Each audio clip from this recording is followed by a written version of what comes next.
There's a quiet kind of suffering no one talks about. The pain of always feeling like something's missing, like you're not doing enough, like you are not enough. No matter how many goals you reach, how many people love you, or how good your life might look, there's still that heavy voice inside that whispers, "You're not quite there yet." It shows up in the silence after an argument, in the mirror when no one's looking, in the middle of the night when the world is asleep, but your mind won't shut off. You start asking questions you're too scared to say out loud. Why am I not happy? Why do I feel so behind? When will I finally be enough? If that feeling has ever found you, this is the video you've been needing. Because Buddhism doesn't tell you to fix yourself. It doesn't ask you to hustle for your worth. It whispers something most people never hear in their entire lives. You were already whole before the world convinced you otherwise. This isn't a motivational speech. It's not about reaching some perfect version of yourself. This is about undoing the lie that you were broken in the first place. So if you're tired of pretending, tired of performing, tired of chasing approval like a dog chasing its tail, stay with me. What you're about to hear might just be the beginning of a quiet revolution inside you, one that doesn't need applause, doesn't need permission, and doesn't need to be anything other than what it already is. Let's begin. And now that you're here, really here, let's begin with the first wound that hides behind most of our exhaustion, our need to be seen, to be praised, to be told we're good enough. It's one of the heaviest chains a person can carry, and the strange part is most don't even know they're wearing it. They wake up with it, eat with it, fall asleep with it. It slips into every thought, every decision, every interaction. But Buddhism teaches something radically different, something quieter, something that doesn't shout over the noise, but dissolves it. Let's talk about the silence that doesn't need praise. There's a kind of silence that isn't empty. It doesn't ache with loneliness or buzz with awkwardness. It isn't waiting to be filled. It isn't a punishment. This silence is full. It holds peace. It holds truth.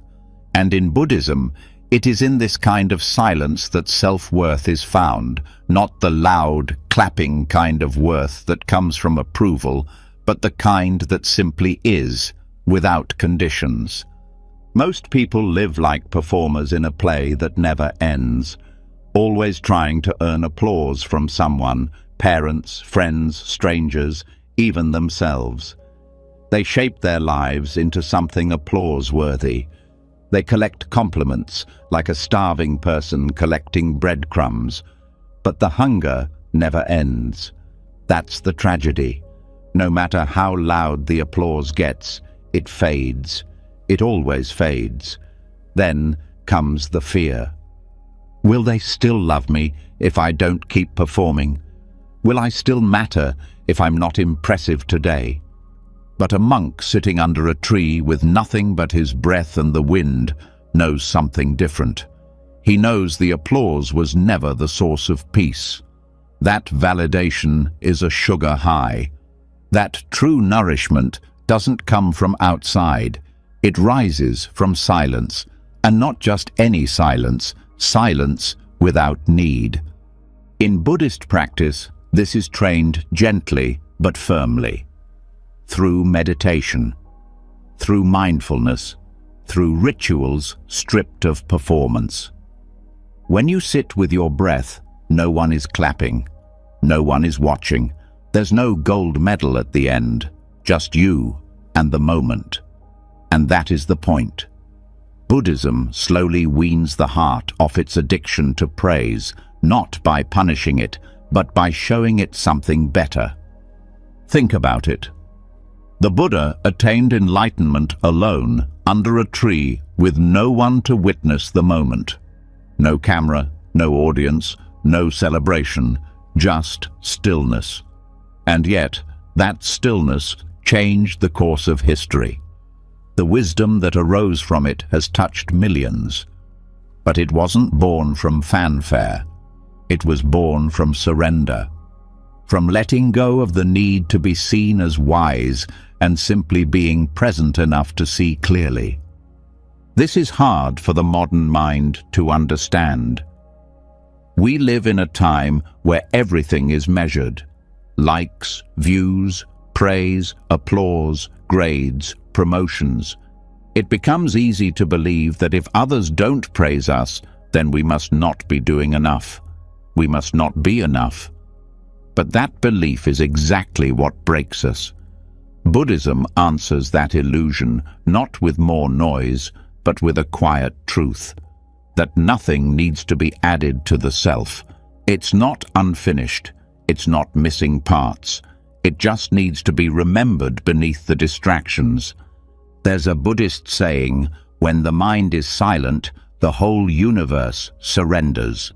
That doesn't mean the stars bow down to you. It means that in the stillness, you no longer feel separate from anything. You don't need the world to praise you because you are the world. What's left to prove? Who are you trying to impress if everything that exists is already part of you? In deep meditation, the ego doesn't get stronger. It gets quieter. It dissolves, little by little. The part of the mind that needs to be the best, the right one, the admired one, it loosens. And what takes its place isn't weakness, it's clarity. A clarity that feels like a mountain, steady, unmoving, silent, but powerful. This isn't the silence of giving up. It's not hiding. It's not apathy.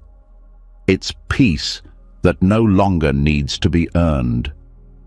And it scares people because it can't be controlled. You can't manipulate someone who doesn't need your approval. You can't sell self-worth to someone who's already found it inside. That's why the world pushes so hard, because true peace is dangerous to those who profit from insecurity. Monks are often seen as calm, almost untouchable. But that calm didn't come from a perfect life. It came from learning how to stop chasing the applause that was never real to begin with. It came from letting silence speak louder than achievement, from allowing stillness to matter more than recognition. Think about a child playing alone, totally absorbed in their game, not caring who's watching. That's the natural state of enoughness. It gets buried, but it never dies. Buddhist practice is not about becoming something new.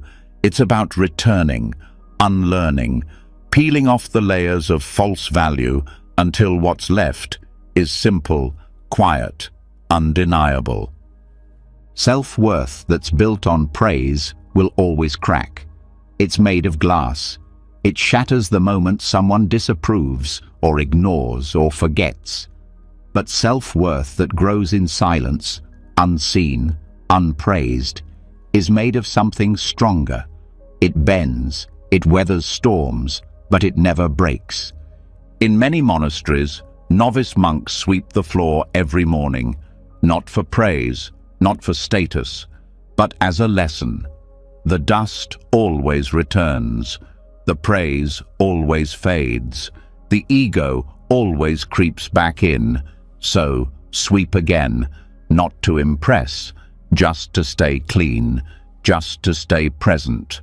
That's what makes the silence so powerful. It has nothing to prove. It just is. There's a quiet moment during walking meditation when everything stops mattering. The right pace, the perfect form, the expected result, all gone.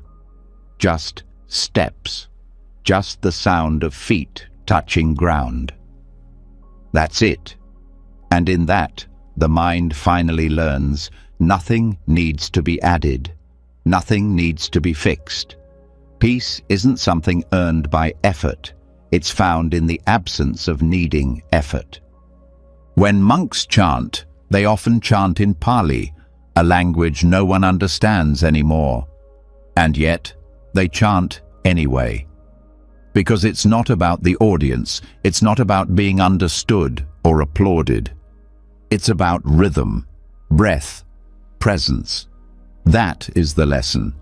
What's sacred doesn't need to be seen to be real. You don't need to be understood to be worthy. So many people walk around with a silent hunger, not for food, but for recognition. They do good things, hoping someone will notice. They wear themselves out, trying to be seen, trying to be praised, trying to be enough in the eyes of others. But that road never ends. It turns people into ghosts, alive but never fully present, always haunted by what someone else thinks. The silence Buddhism teaches is not the silence of being ignored. It's the silence of no longer needing to be praised, of no longer waiting for permission to feel worthy. That silence holds a power that applause never can, because it isn't loud. It's rooted. It doesn't sway. It doesn't ask. It doesn't beg. It simply knows. And that kind of knowing changes everything. It doesn't just shift how you feel about yourself, it shifts how you treat others. When you no longer need praise, you stop chasing status. You stop competing. You start listening. You become kind without needing to be thanked. You give without needing to be seen. That's the kind of peace that turns ordinary people into something unshakable. Buddhism doesn't try to fill you with noise. It invites you to sit with your own emptiness until you realize it's not empty at all. It's full of enoughness. But you can't hear that when you're always looking for applause. You can't feel it when you're always performing. That's why monks live simple lives. Not because they hate comfort, but because in simplicity there's no distraction from what's real, from what's always been real. That being here, as you are, without decoration, without performance, is enough, has always been enough. The world will keep trying to sell you worth. It will put it in products, in praise, in comparisons. And every time, Buddhism will whisper the same thing. Don't buy it. Don't chase it. Sit still. Breathe. Listen. And remember, because when you stop chasing applause, when you stop needing the world to tell you who you are, something strange and beautiful happens. You come home, not to a better version of yourself, but to the self that never needed to be better, just more still, more awake, more silent. That silence is where enoughness lives, not out there, not in someone else's approval, but here, in the breath, in the pause between thoughts, in the space where no praise is needed because nothing is missing.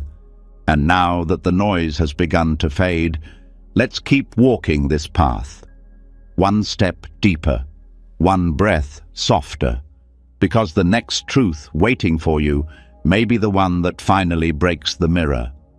And once the silence settles, once the need for praise finally releases its grip, something else starts to tremble beneath the surface. The image. Not the real you, but the version you've spent years polishing. The one built from other people's eyes. The one that lives in the mirror, in selfies, in social media profiles, in how people describe you when you're not in the room. That reflection becomes a prison so easily. And the most dangerous part, you start believing it's you. So now we go deeper.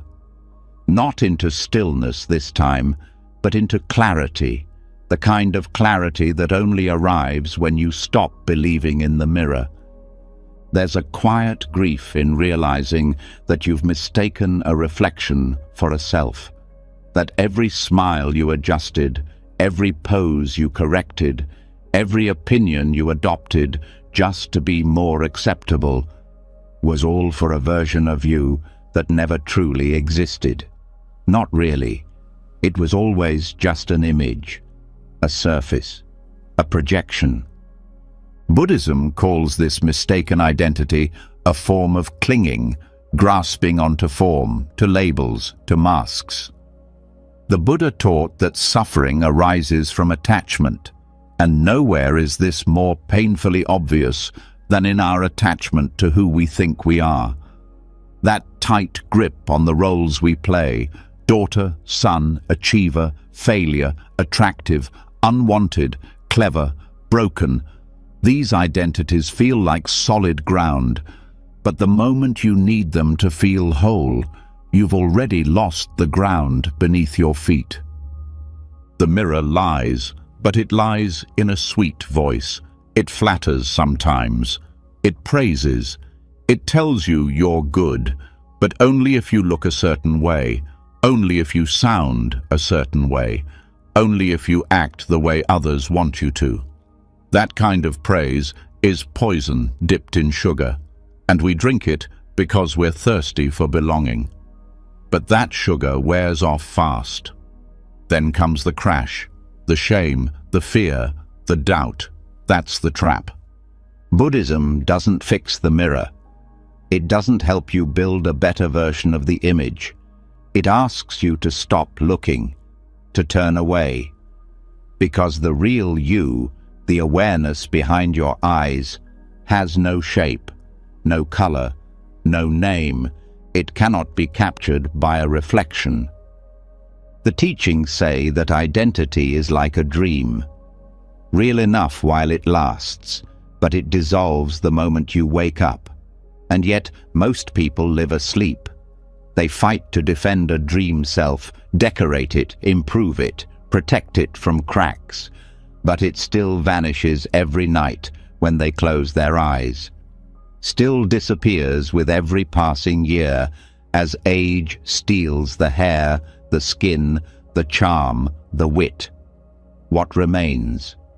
What remains is what was always there: awareness, the watcher, the presence that saw the changes but was never changed. Buddhism calls this the unconditioned, the part of you that does not depend on form to exist. That's what you are, not the reflection, but the space in which the reflection appears. Look at how much suffering comes from chasing appearances. People burn out trying to look successful. They develop eating disorders trying to look thin. They lie just to seem smart.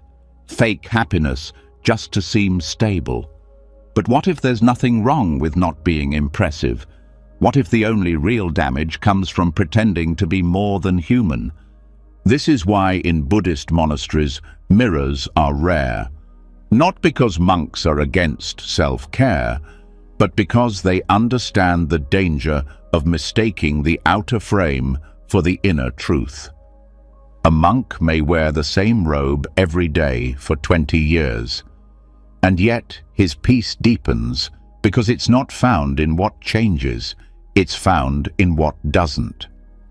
There is a meditation practice where one looks at their face in the mirror for long periods. At first, you see yourself. Then, slowly, things begin to shift. The face becomes unfamiliar, features warp.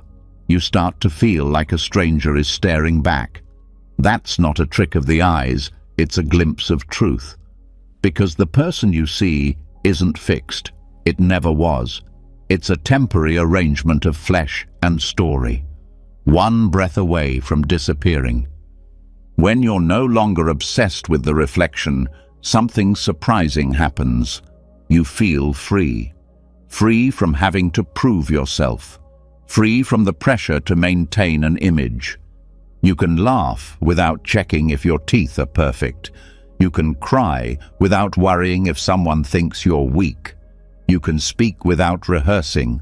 You can rest. That's what makes letting go of the mirror so healing. It's not just about physical appearance, it's about every form of performance, every attempt to control how others see you.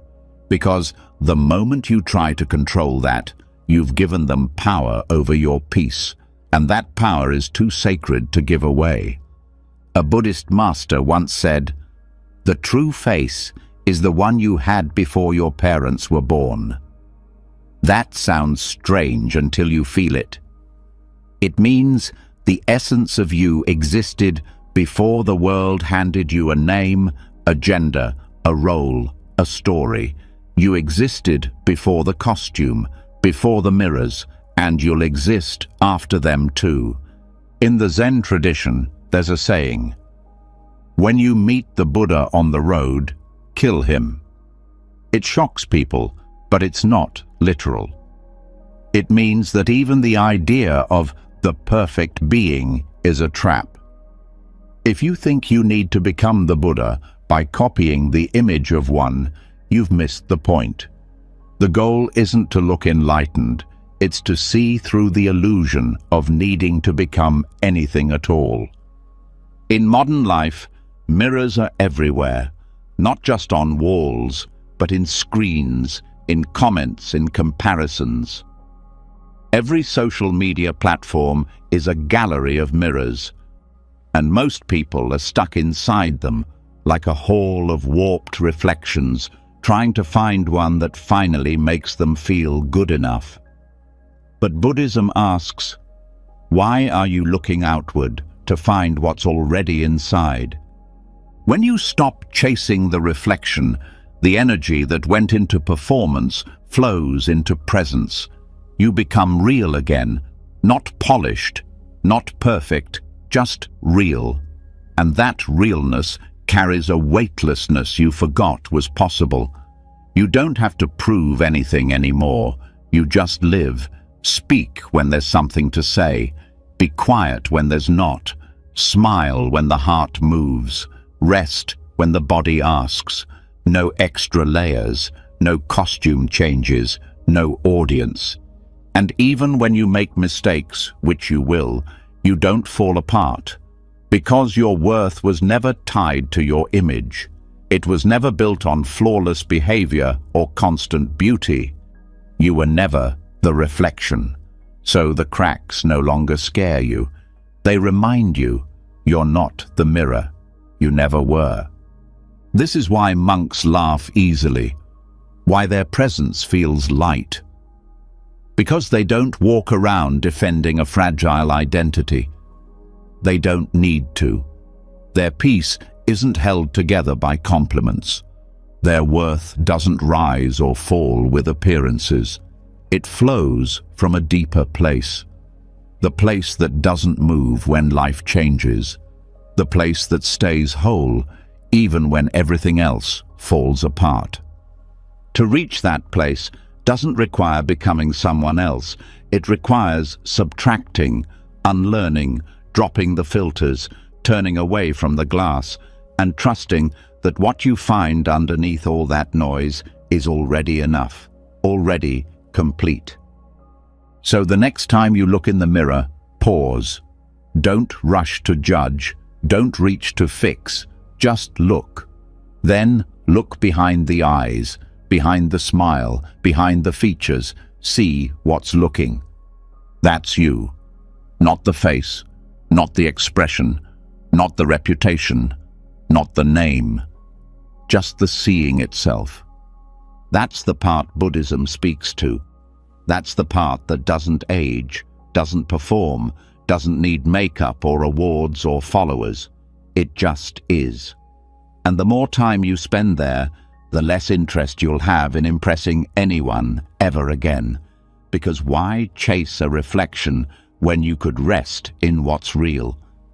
And as you begin to rest more deeply in that space, the next lesson will meet you exactly where you are.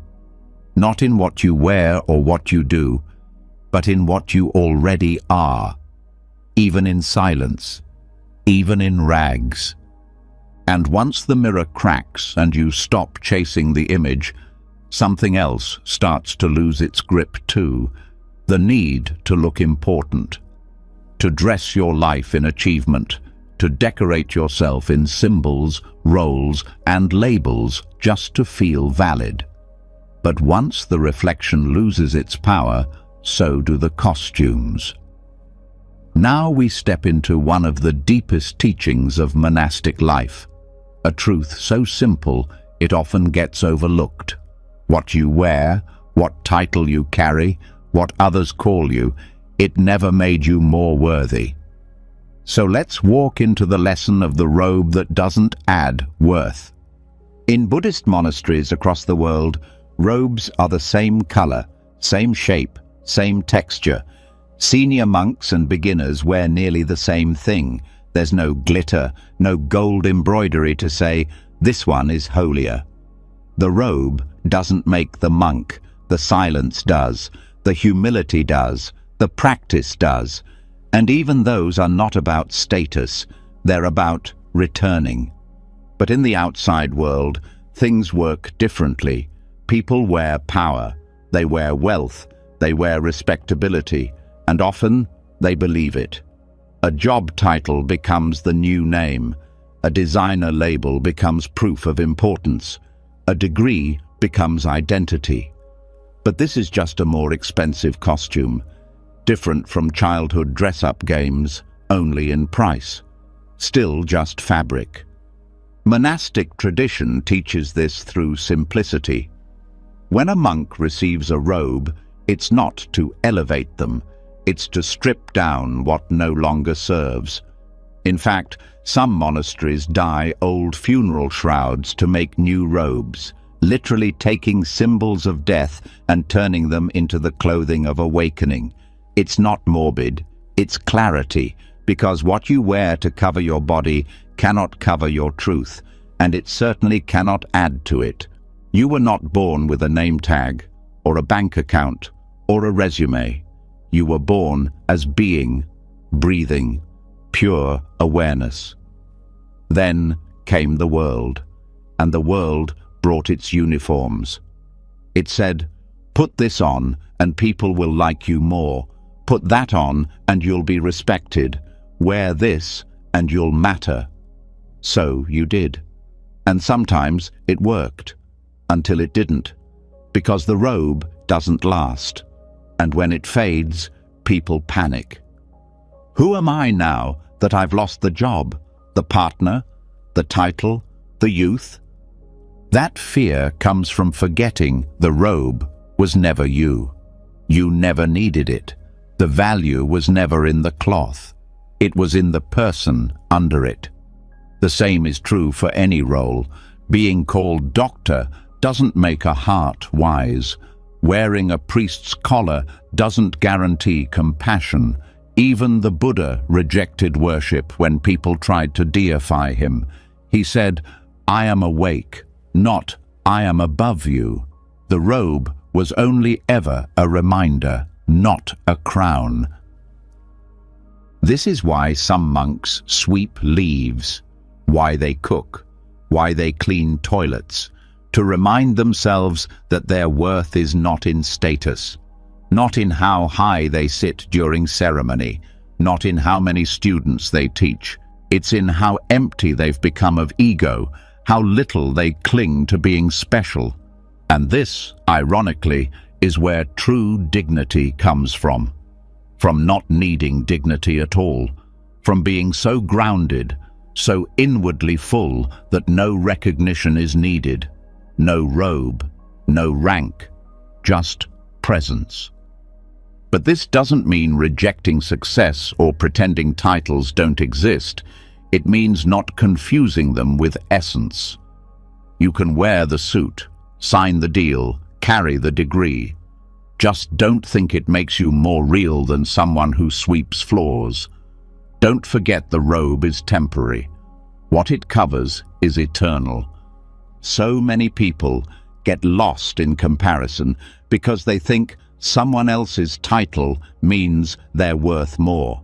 A best-selling author, a millionaire entrepreneur, a spiritual guru.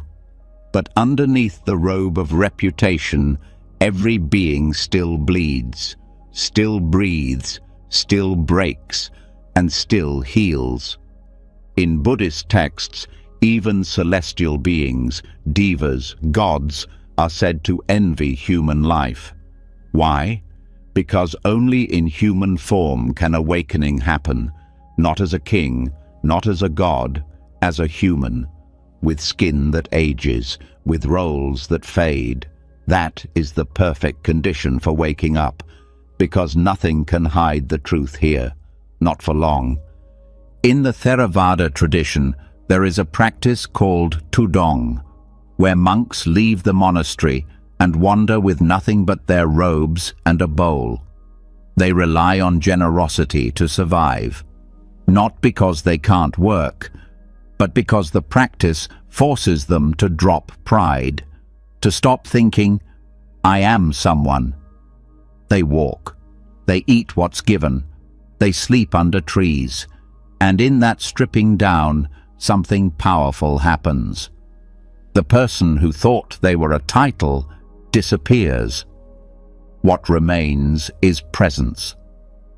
This lesson is not only for monks, it's for anyone who's ever felt invisible without their job, unlovable without their looks, forgotten without their label. Buddhism teaches that freedom begins where roles end. Not because you must abandon your life, but because you stop mistaking it for who you are. There's a saying in Zen, "Before enlightenment, chop wood, carry water. After enlightenment, chop wood, carry water." Nothing changes, and yet everything does, because now you're not chopping wood as someone trying to prove worth. You're just chopping wood, just living, not for a title, not for praise, not to be called holy or smart or successful, just because it's what's needed. When you live like that, life becomes lighter. You don't panic when someone forgets your name. You don't need applause to sleep well. You can do something kind without posting about it. You can fail without collapsing, because you've stopped building your identity on something that can be taken away. Even your spiritual path can become a robe, a disguise. If you think being a spiritual person makes you better, more enlightened, more pure, you've just swapped one costume for another. Buddhism warns against this too. It says, the highest state is the simplest, when nothing needs to be added, not even spiritual ego. That's why some masters wear the same robes for years, even when they fray and tear. Not to appear humble, but because the robe does its job. It covers the body, that's all. It doesn't elevate the soul, it doesn't grant wisdom, it's just cloth. And once you see that, you can walk into any room, play any role, and never lose yourself. You can be the CEO and still bow to the janitor. You can be the teacher and still learn from the child. You can lose your job, your status, your outer form, and still feel whole. Because nothing ever added to your worth, and nothing ever could. So the next time you feel small because someone else wears a fancier robe, pause. Ask yourself, what am I confusing here? Am I seeing their being or just their costume? And what part of me still believes I need a costume too? Because the freedom you're seeking is not found in upgrading the robe. It's found in letting go of the need for one at all. And that kind of freedom, that kind of invisible robe, it never fades, never stains, never needs to be replaced. Now let's keep going. There's a deeper layer of this path waiting just beneath the surface, and it's growing, quietly, without applause, without needing to be seen, just like bamboo. And once the robe loses its weight, once the title is no longer mistaken for truth, what remains is something quieter, something more rooted, a kind of growth that isn't loud, isn't flashy, and doesn't ask to be noticed. It doesn't walk into a room trying to impress. It doesn't need followers, applause, or a platform. It just grows, deeply, silently, unshaken. This is where the next lesson lives, in the slow rise of something most people ignore, the bamboo that grows without applause. The story of bamboo is not just botanical, it's spiritual. For years after it's planted, bamboo shows almost nothing above ground. It looks like nothing's happening. People pass it by, wondering if it's even alive. But underground, it's preparing, spreading roots, building strength, weaving itself into the soil. Then, one day, when no one expects it, it shoots upward with astonishing speed, some species growing feet in a single day. But that rise was only possible because of what happened in silence, in darkness, beneath the surface. That is the perfect image for what real spiritual growth looks like. The world may not see it. There may be no medals, no recognition, no visible transformation for a long time. But inside, the roots are deepening. A person sits, breathes, forgives, questions, lets go, learns to be kind without reward. And on the outside, it might look like nothing. But inside, foundations are being built. That's how Dharma works. It grows in silence, and when it blooms, it doesn't need to be announced. Bamboo doesn't ask to be praised. It doesn't stop growing because no one's watching. It doesn't compare itself to the flower beside it or the tree across the field. It simply follows its nature, slowly, patiently. And that's the invitation Buddhism gives to every being. Grow anyway, even when no one sees, even when no one claps, even when the world is too busy to notice the progress you've made. Grow anyway.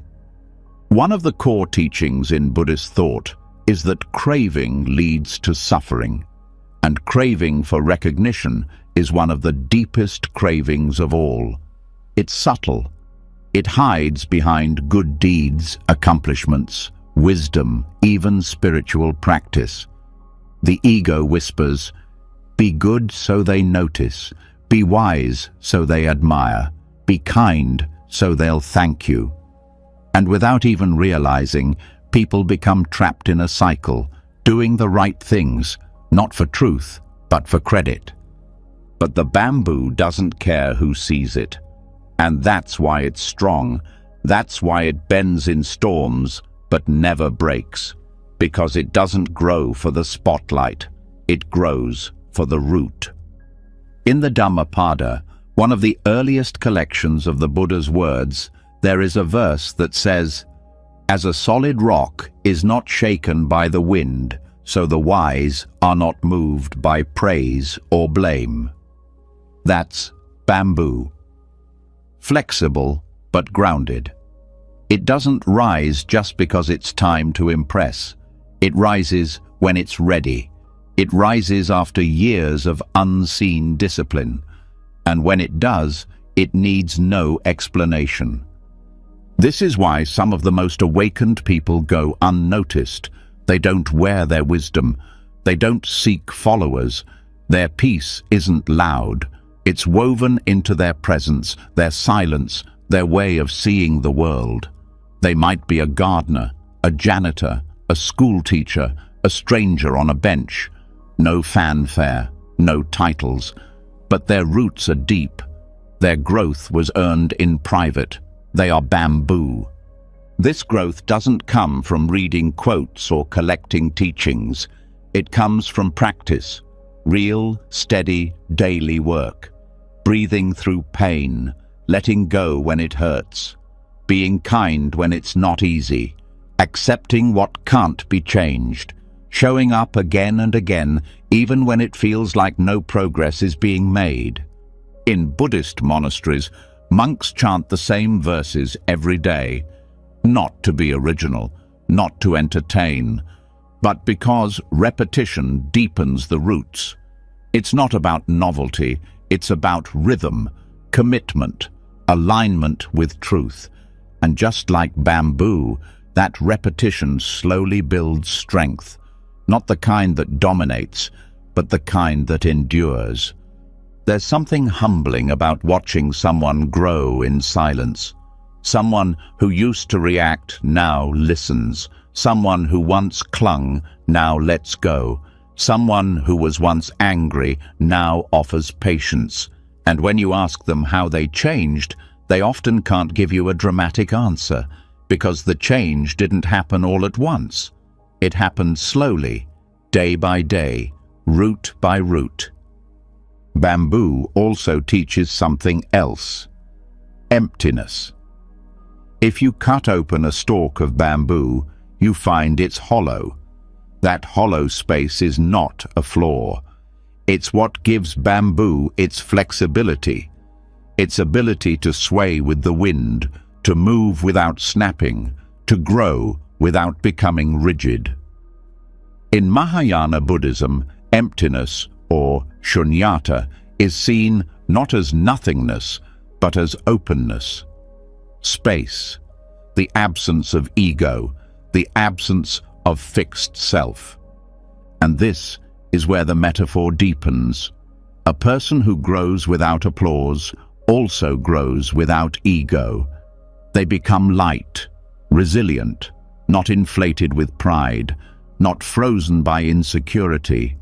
They can bend without breaking, fall without losing dignity, change without fearing loss of identity, because their self isn't built on being seen, it's built on truth. In a world obsessed with speed, bamboo offers another gift: patience. It doesn't rush. It doesn't panic when results don't show right away. It trusts its process. And that kind of trust is rare today. People want instant transformation, instant healing, instant purpose. But deep change never happens in haste. It happens like bamboo. Slowly, quietly, hidden until it's strong enough to rise. That kind of growth won't go viral. It won't get a standing ovation, but it will change your life. It will build a foundation inside you that no criticism can shake, no failure can erase, no loss can destroy, because it was never built for anyone else. It was never about being watched. It was about being real. And when that kind of strength is built, it doesn't just stay inside. It flows outward, not loudly, but consistently. People feel safer around you. Your words carry weight, not because they're loud, but because they come from depth. You don't need to convince anyone anymore. You simply are. That's enough. There's a saying in Zen, "Let your actions be silent teachings." That's bamboo. No big speeches, no billboards, just presence, just being. And slowly, others around you begin to shift, not because you told them to, but because your quiet strength reminded them of their own.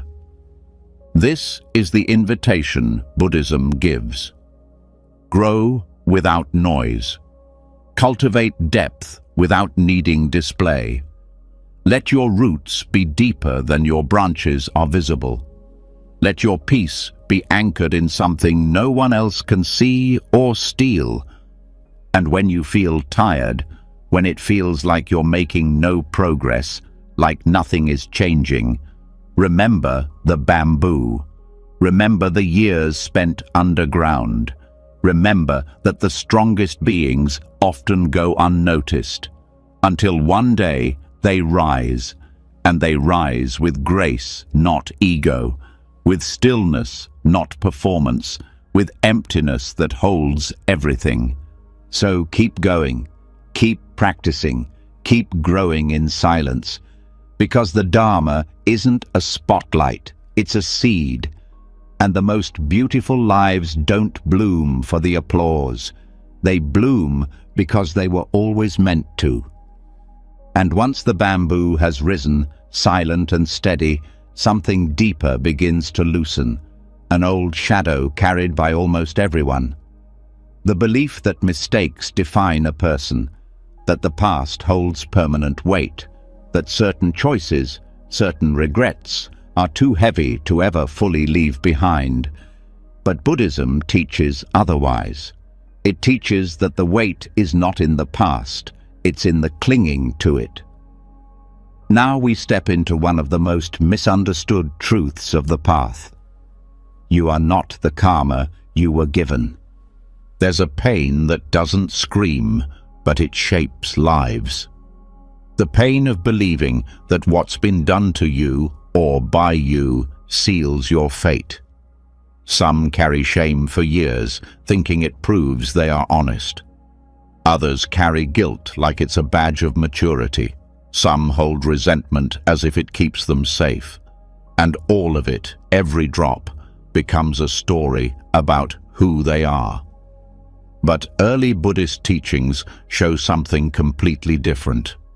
Karma is not identity. Karma is action, not punishment, not destiny, not a tattoo burned into your soul. Karma is choice, unfolding moment by moment, and most importantly, karma can change. This changes everything, because it means that what you've done or what's been done to you does not make you unworthy. It doesn't stain your soul. It doesn't decide who you are forever. You may have carried it like a scar, repeated it like a story, feared it like a curse. But that story can stop. Not by erasing the past, but by waking up in the present. The Pali word karma literally means action. Not result, not punishment, not fate, action. The Buddha taught that every moment of awareness is a new beginning, a new direction. What matters is not what came before, but how fully you show up now. You are not dragging a life sentence, you are holding a steering wheel. But here's the hard part. People often find comfort in thinking the past defines them. It gives pain a place. It gives failure a script. This is who I am because of what happened. This is all I deserve because of what I did. The identity becomes heavy, but it also becomes familiar.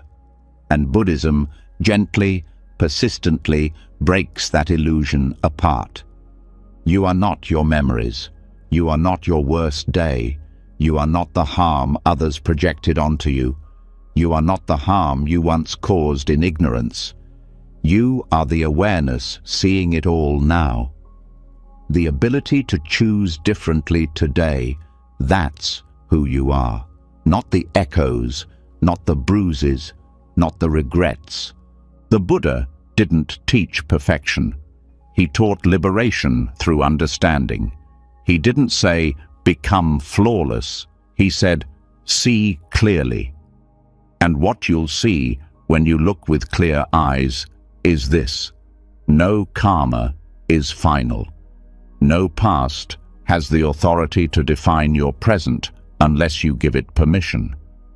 And if someone told you otherwise, if a voice in your life said, you'll never change, or you'll always be this way, they were wrong, not just spiritually, but factually.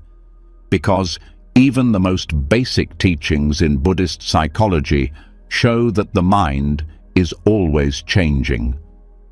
Thoughts change, emotions shift, patterns unravel. And with each moment of awareness, the future bends. Some traditions speak of vipaka, the result of past karma. But even that is not fixed. Even consequences can become teachers instead of punishments. A difficult life does not mean a worthless one. A painful past does not mean a doomed path. Even hardship, when met with wisdom, becomes a doorway. There are countless stories in the Buddhist canon of murderers, thieves, and cruel kings who became monks, teachers, enlightened ones. Not because their karma was erased, but because they stopped adding to it. They stopped clinging to their identity. They saw through it. And from that clarity, they changed their direction. The story of Angulimala is one of the most powerful. He was a feared killer. But when he met the Buddha, something cracked open in him. He laid down his weapon, became a monk, and was later known not for his crimes, but for his peace. People still judged him. They didn't believe he could change. But the Buddha did, because the Buddha didn't see a criminal. He saw potential, the same potential that lives in everyone, waiting to be uncovered. You are not the karma you inherited from your family, not the trauma passed down, not the beliefs they gave you. You are not the mistakes of your past self, not the actions born from fear, confusion, pain. Those may have shaped you, but they are not you. They are conditions. You are the one who now chooses how to meet them. When awareness meets karma, something extraordinary happens. It stops being a weight and starts becoming a teacher. A broken pattern becomes a chance to respond instead of repeat. A painful memory becomes an opportunity to soften, not harden. A mistake becomes a moment of humility, not shame. That is transformation. That is what Buddhism offers. Not a fresh start by erasing the past, but a deep, honest start by seeing it clearly and stepping forward anyway. There's a line in the suttas that says, "Just as a storm cannot move a mountain, the wise are not moved by praise or blame." You don't become wise by avoiding storms. You become wise by seeing through the storm, realizing you are not the weather of your past, but the mountain of your awareness. And when that awareness is steady, the past stops controlling the present. You no longer make decisions based on guilt. You don't react from old wounds. You don't need to keep punishing yourself to prove you've changed. You simply stop repeating. That's the real power. Not to be perfect, but to be free. Some carry karma like a secret scar, convinced they must carry it alone. But in the Sangha, the spiritual community, this belief is gently dismantled. Everyone is carrying something. Everyone has regrets, old pain, moments of blindness, but they are not barriers. They are the raw material of compassion. The more we see this in ourselves, the more we see it in others. That's how karma softens. That's how it dissolves, not by being denied, but by being met with full presence. And that presence doesn't just free you, it frees the people around you. Because when you stop identifying with your past, you also stop reducing others to theirs. You start seeing people not as what they've done, but as what they're capable of becoming. That's not idealism. That's wisdom. This shift, seeing karma as unfolding action rather than identity, is one of the greatest medicines Buddhism has to offer. It means your value is not held hostage by what you've been through. It means redemption isn't a performance. It's a quiet decision. A breath taken with clarity. A moment of non-harm where once there was harm. Even if no one else believes you've changed, even if no one sees the effort you've made, that doesn't diminish its truth. Growth is not measured by applause. It's measured by what you stop doing, what you no longer feed, what you refuse to repeat. That invisible work is the most powerful karma of all. You may not be able to change what you've done, but you can change how you meet it now. You can offer it compassion. You can use it as fuel for tenderness. You can use it to guide others. That's how karma becomes a path, not a prison. So the next time shame rises like a wave, trying to convince you you're unworthy, pause, feel it, bow to it. Then let it pass. Don't argue, don't believe it. Just return to the breath, the now, the stillness that no past can touch. Because you are not the karma you were given. You are not the labels others placed on you. You are not the echo of yesterday. You are the silence noticing it, the awareness that has always been free but forgot. The moment you remember, the moment you stop feeding the story, everything changes. And now that this weight has been lifted, now that the past has loosened its grip, we move to an even subtler truth. The body, the breath, the present form of you, it does not need to be improved. It is already enough. The breath itself, as it is right now, is already whole. And when the grip of the past loosens, when the weight of karma no longer defines your value, what remains is something shockingly simple. The breath, not a concept, not a metaphor, just the quiet, ordinary rhythm keeping you alive. The very thing you've done every moment since birth, often unnoticed, often judged, often interfered with. And now it comes into focus, not as something to fix, but as something to trust. This is where we meet the truth behind it all, the breath that needs no improvement. There is a soft wisdom in the breath that people spend their whole lives trying to find in louder places. But the breath never once asked for praise, never demanded your attention. It just kept going, through joy, through heartbreak, through shame, through awakening. It was there before you knew what self-worth meant, and it will be there when all your concepts fall apart. And what's most miraculous, it never asked you to change it, not once. In Buddhist practice, the breath is sacred, not because it's special, but because it's always here. It doesn't need to be edited. It doesn't need to be spiritualized. It only needs to be seen, felt, trusted. And for many, this is the first real act of peace, allowing the body to breathe exactly as it does, not controlling it, not upgrading it, just being with it, like an old friend you forgot you had. People are conditioned to believe that peace is something they must achieve, something earned through control, perfection, discipline. But Buddhism turns that idea inside out. It teaches that the path begins when you stop trying to fix what isn't broken. When you sit still, notice the inhale, the exhale, and finally, let it be enough. There's no prize for the deepest breath, no punishment for the shallow one. Both are valid, both are real, both pass. This is what makes breath the ultimate teacher.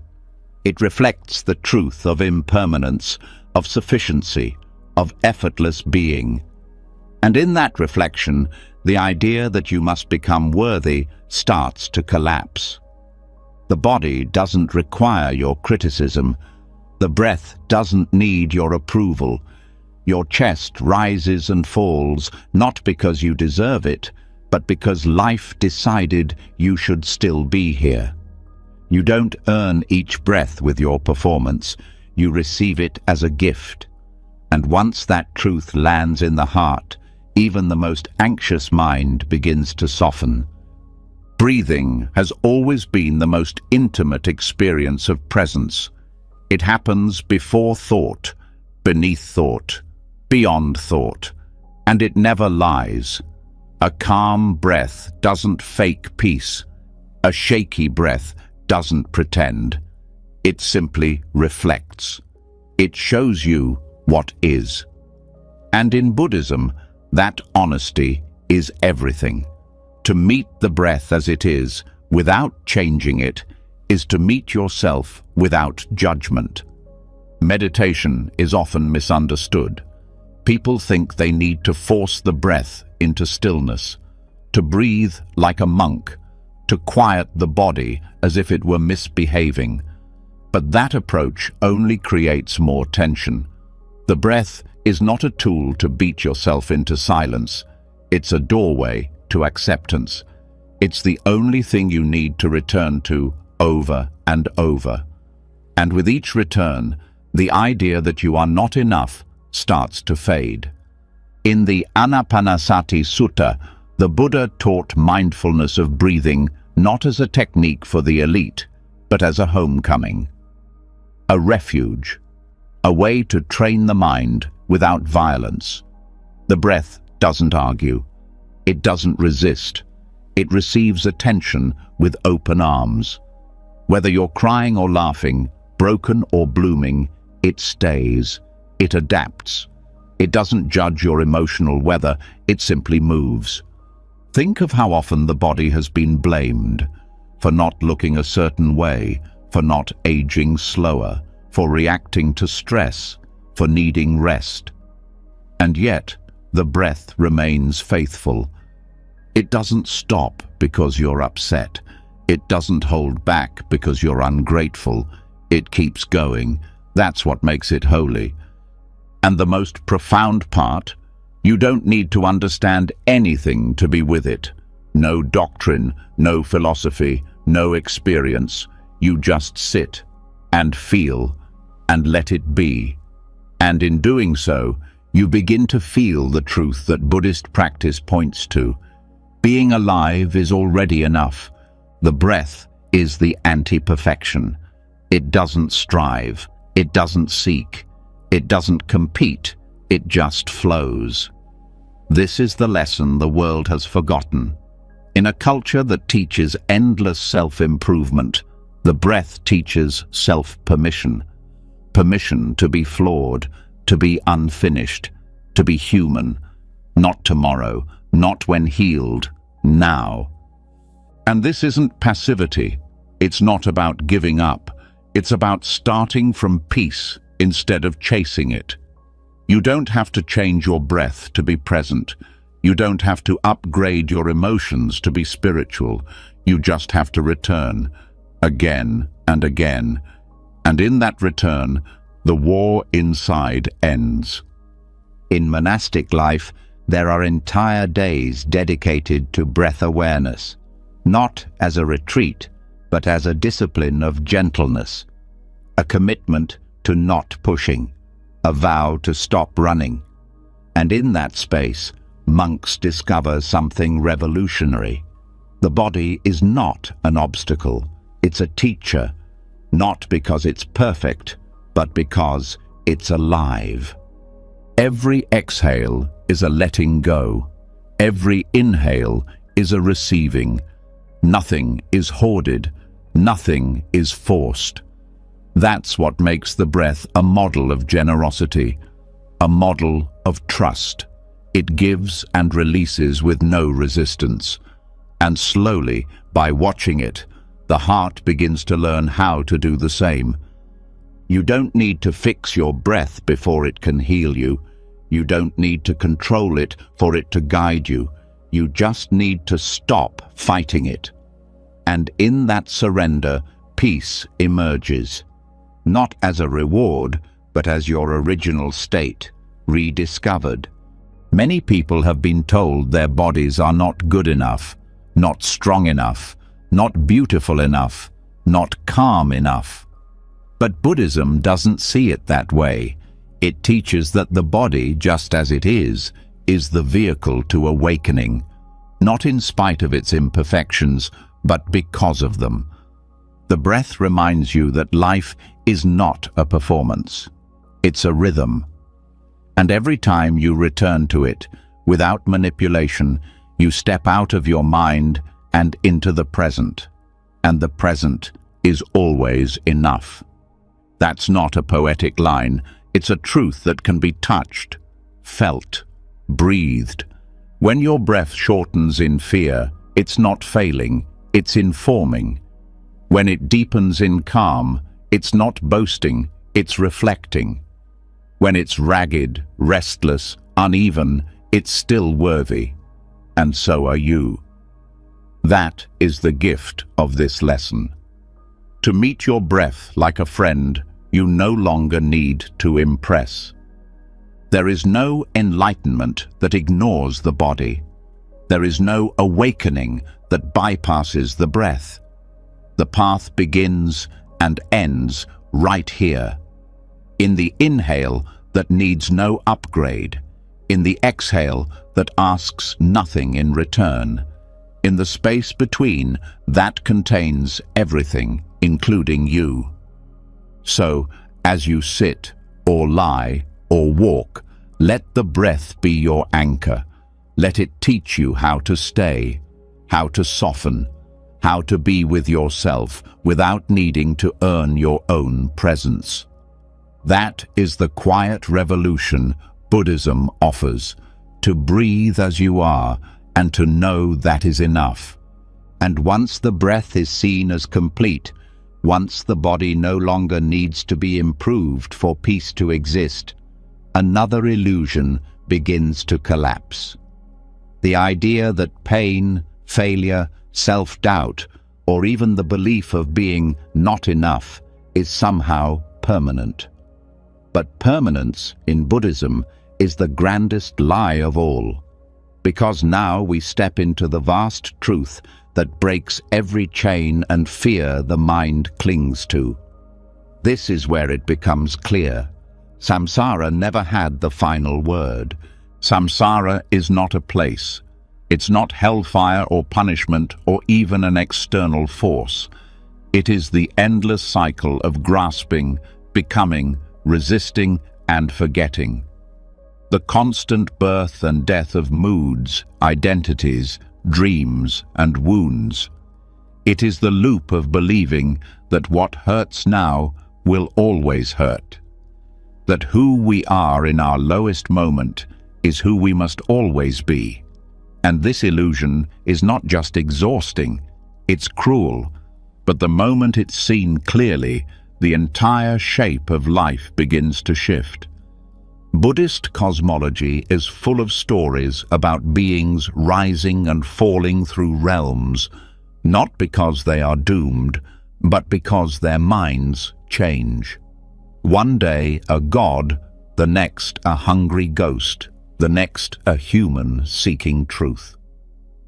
These aren't just fables, they are metaphors for what the mind does daily.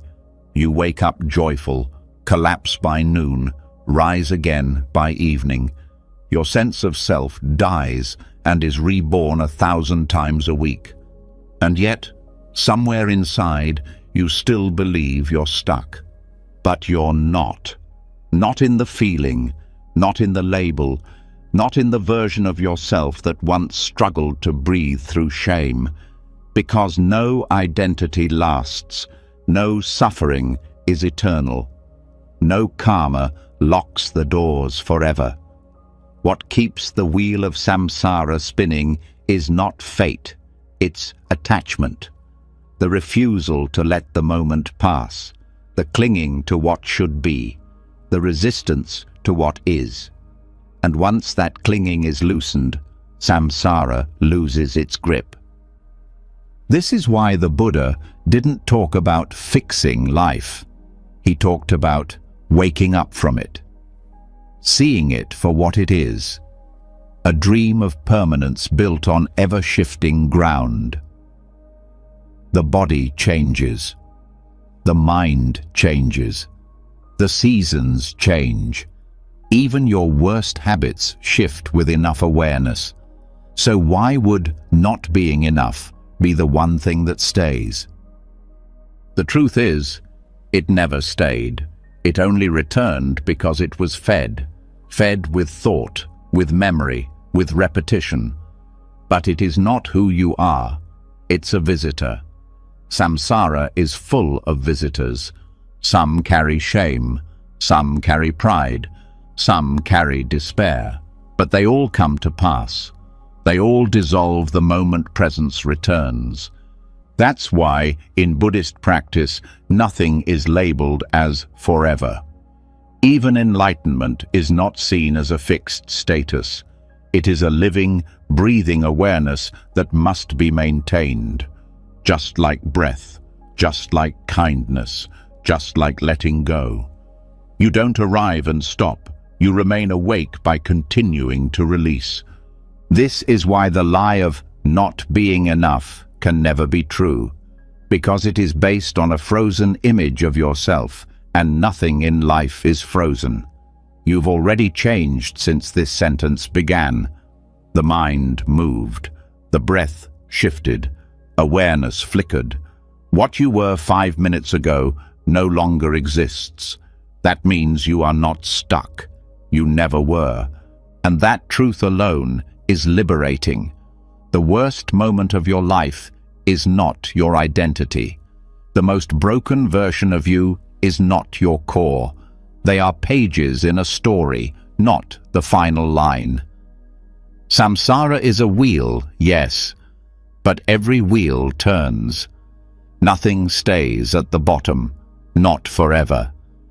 When you believe you are trapped, it's not because the trap is real. It's because the mind has mistaken a passing state for a permanent prison. But states pass, emotions fade, stories change. You've seen this 1,000 times. One day you felt hopeless. Then someone said a kind word and something shifted. That's samsara cracking open. That's the illusion showing its weakness. You are not cursed. You are not broken beyond repair. You are experiencing impermanence dressed as identity. And the moment you see that clearly, the chains fall off. You stop asking, "Will I always be this way?" and start asking, "What is here now?" That's freedom, not escape, not perfection, presence. In some Buddhist stories, even Mara, the tempter, the deceiver, visits the Buddha long after enlightenment.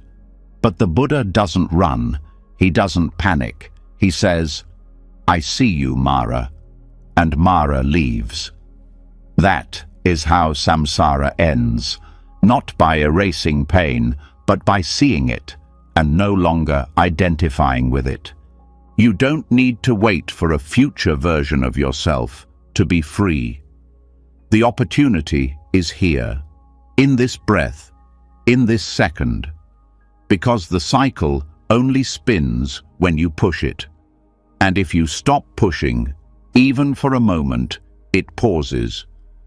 And in that pause, the truth appears. You are not the person who failed last year. You are not the identity others projected onto you. You are not the sadness that visits, or the rage that explodes, or the loneliness that lingers. You are the space in which all these things arise and fade, and because they fade, they cannot define you. Every version of you that said, "I'm not enough," is already gone. That thought came, and it went, and yet you remain. Not the thought, the one who watched it. That is your freedom. That is your power. To know that no condition is the final condition. This is not theory. It's direct experience. Look back at your life. Think of something you thought would never end. A grief, a fear, a mistake. At the time, it felt permanent. But now, it's memory. Now, it's changed. You changed. That means samsara didn't win, and it never will, unless you let it. This is why monks smile even in hardship, not because they are numb, but because they know nothing lasts. Not even pain, not even praise, not even identity. This doesn't make them passive, it makes them fearless. And in that fearlessness, they find peace, not because life becomes easy, but because they stop believing that struggle is forever. Buddhism doesn't promise a life without storms. It offers shelter within the storm. The awareness that watches the clouds but isn't made of them. And once you know you're not made of them, they lose their power. Even if they come again, they pass. Always. You are not bound to who you were. You are not owned by the thought that visits at midnight. You are not the story someone else told about you. Samsara would love for you to believe that. But it's a lie. And it's a lie that ends the moment you stop feeding it with fear. So when the thought comes, this will never change. I'll never be enough. This is just who I am. Pause. Let that thought rise. Don't push it away. Don't argue. Just see it for what it is. Movement. Not truth. Just another ripple in the river. Not the river itself. You are the river. You are the movement, but also the stillness beneath. You are the one who continues, even as identities fall away, even as feelings come and go. That's what Buddhism teaches through every story, every breath, every silence. You were never meant to stay stuck. And if samsara doesn't have the final word, then who does? Awareness, clarity, compassion. These are not fleeting. These are not visitors. These are what remain when the story ends. They don't come later. They come when you stop resisting what is. That's the truth that changes everything. The cycle spins because we forget, and it pauses the moment we remember. No self is final. No label is eternal. No suffering has the right to name you. So stay here. Stay soft. Let go again. Let life turn without trying to freeze it. Because even your struggle is a wave that passes. Even your not enoughness is a cloud that drifts.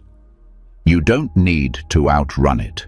You just need to see that it cannot last. And now that samsara has been seen for what it is, not a trap, but a pattern that dissolves the moment presence returns, what happens next is subtle but profound. The mind begins to look around, trying to measure where it stands. How far have I come? Am I doing better than before? How do I compare to others on the path? But here's where another illusion quietly falls apart. In true Buddhist practice, there is no scale, no ruler, no scoreboard. There is no one ahead, no one behind.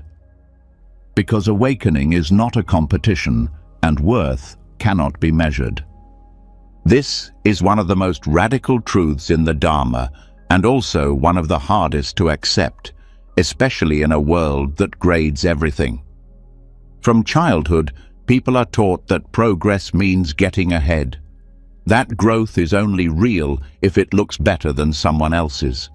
That being worthy means being faster, smarter, more enlightened, more healed. But Buddhism doesn't reward speed. It doesn't worship achievement. It points instead to the present, always the present, as the only place that ever matters. There is no finish line on this path. There is no trophy waiting for the one who meditated longer, or spoke with more eloquence, or carried more rituals in their memory. A farmer in a field, tending crops with mindful breath, may be more awake than a scholar who can quote every sutta. A child who forgives may be wiser than a monk who clings to knowledge. Buddhism does not place people on ladders, it brings them to the ground. This absence of measurement is not just philosophical, it's liberating. Because the moment you stop comparing your pace, your past, your understanding, you stop suffering under the illusion that something is missing. You stop pretending that progress must be visible, impressive, or linear. Some days you'll feel clear, others you'll feel lost. But neither means you're ahead or behind. It simply means you're alive. Even within Buddhist traditions, there's a tendency for ego to sneak back in through robes, ranks, ordination levels, experience. But the deepest teachings always return to the same point. None of that defines awakening. None of that guarantees wisdom. The heart of the path is not in appearance, it's in presence, in how deeply you listen, in how honestly you sit with yourself when no one else is watching. The Buddha himself welcomed seekers from all walks of life, royals, beggars, outcasts, criminals. He did not rank their worth based on their past, their background, or how quickly they understood the teachings. He met each person where they were. Some awakened quickly, others took years, some fell and rose again. There was no shame in that, because time was never the point. The point was awareness. Think of how many people give up because they believe they're falling behind. I'm not as mindful as I should be. I still get angry. Other people seem so at peace. What's wrong with me? But these thoughts are not signs of failure. They're signs of being human. And Buddhism doesn't ask you to become anything other than that. It simply asks you to see clearly. And comparison always clouds that clarity. There is no spiritual race, no enlightenment leaderboard, no invisible judge tallying your moments of stillness. The mind craves those things because it wants control. It wants to know it's winning. But the soul doesn't need to win. It only needs to return. This is why some of the most awakened people seem so ordinary. They don't glow with cosmic power. They don't speak in riddles. They sweep floors. They smile at dogs. They sit quietly when the room is loud. They are not impressive in the way the world defines it, but their peace is contagious. And it's not because they've reached the top. It's because they stopped climbing. When measurement disappears, something else takes its place. Compassion. You no longer see others as competitors. You don't feel envious when someone else has a breakthrough. You don't feel superior when someone else struggles. You start to see every person as a mirror of yourself, on their own path, in their own time, and the pressure melts away. This is the gift of the Dharma, a path where value is not earned, it is revealed. Slowly, gently, without a ruler in sight. You're not here to be faster, you're here to be free. And that freedom begins the moment you let go of needing to be further than you are. Some practitioners progress quickly in one area but struggle in another. Some face emotional storms for years. Others open like a flower overnight. Neither path is better. Both are complete. Both are alive. Growth is not a straight line. It's a spiral. It loops. It returns.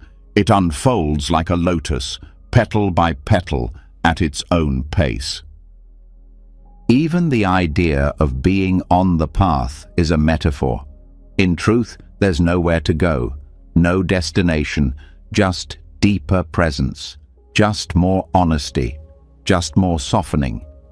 The path doesn't lead away from yourself, it leads into yourself, and no one can be ahead of you in that, because no one else is you. So, if your mind is asking, "Am I doing this right?" Pause. Breathe. Listen. The question itself comes from measurement, but your worth is not in your pace, not in your clarity, not in your stillness. It's in your being, and that being has never been behind, never been too late, never been not enough. There's a story of a monk who was always the last to understand the teachings. Others laughed. Some pitied him. But one day, during a silent sitting, he simply bowed his head and wept. In that moment, something shifted. Not because he had figured something out, but because he had finally let go of needing to. And that letting go opened a door no knowledge ever could.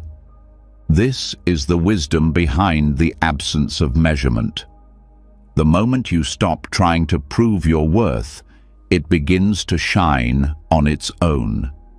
Not through effort, through presence, through not chasing, through sitting exactly where you are and knowing it is enough. You don't need to be further. You don't need to catch up. You don't need to wait for someone to declare you ready. You are not a project. You are not a spiritual resume. You are awareness, becoming aware of itself. And that process has no timeline. This also means there's no point in judging others. Their anger, their confusion, their struggles, they are not delays. They are lessons, necessary ones. The way a seed must crack before it becomes a sprout. You can't skip those stages. You can only meet them with patience. Buddhist practice is not about becoming a better version of someone else. It's about becoming more honest with yourself. And honesty doesn't need to be fast. It needs to be real. And realness blooms best without a finish line. So, when you feel discouraged, when you believe you're falling behind some imagined schedule, ask yourself, who made the schedule? Who decided what behind means? Was it you? Or was it fear, comparison, ego? Because the truth is, no one is ahead. No one is behind. There is no line to race across. Just now, just this. And every breath you take in awareness is the destination itself. And now that the race has dissolved, now that the ruler has been dropped, and the concept of ahead or behind no longer holds weight, what remains is space. But space doesn't mean isolation. It means connection. Once comparison disappears, something unexpected begins to emerge. Belonging, not to an identity, not to a group, but to existence itself. Because the truth is, you were never separate. And this next teaching, drawn from Mahayana tradition, brings that into focus in the most poetic way possible. You are the raindrop, and you belong to the ocean, not because of size or status, but because of nature. There is a loneliness that most people carry quietly. It doesn't always show up as sadness. Sometimes it's hidden under pride, busyness, even spiritual striving. But underneath it all is a whisper. I am alone. That belief shapes so much of how people move through the world. They chase relationships, achievements, recognition, even awakening. Not always because they want to grow, but because they want to feel whole. As if wholeness is something outside, waiting to be earned. But Buddhism offers another view, a deeper one, a softer one that doesn't say, become complete, but rather, you were never separate to begin with. And it teaches this through a simple metaphor, the raindrop and the ocean. A single drop of water may look small, may seem fragile. On its own, it falls, evaporates, disappears. But when it touches the ocean, something profound happens. It doesn't just join the ocean, it was the ocean all along. Its essence is water. Its nature is inseparable from the whole. The separation was never real, just a temporary form. This is how Mahayana Buddhism understands self.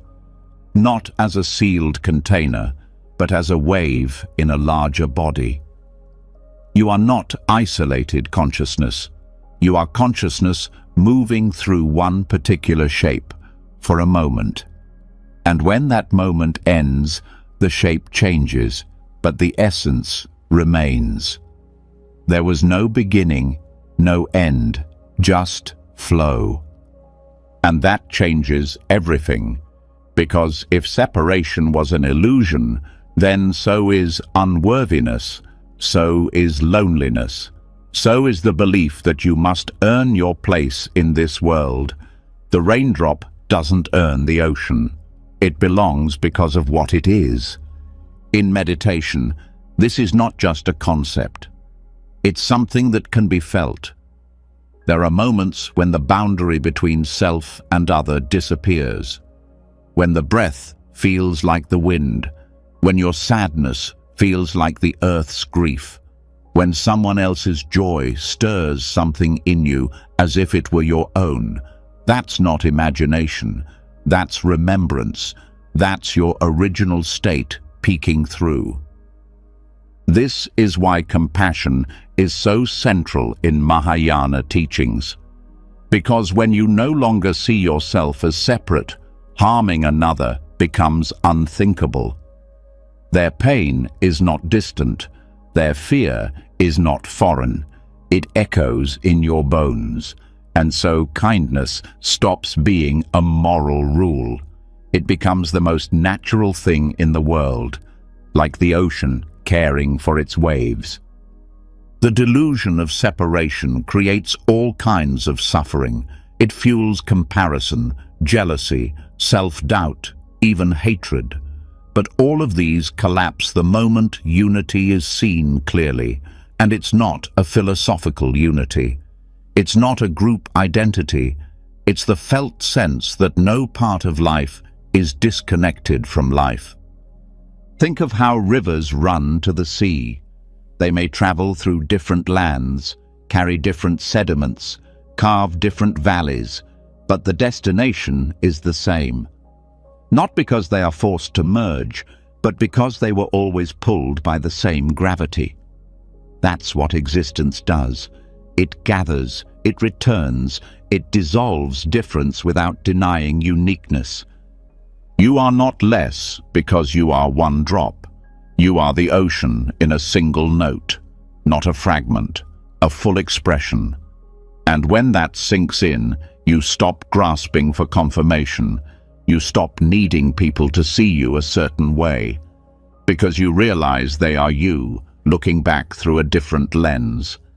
This doesn't mean identity disappears entirely. It means identity is held more lightly.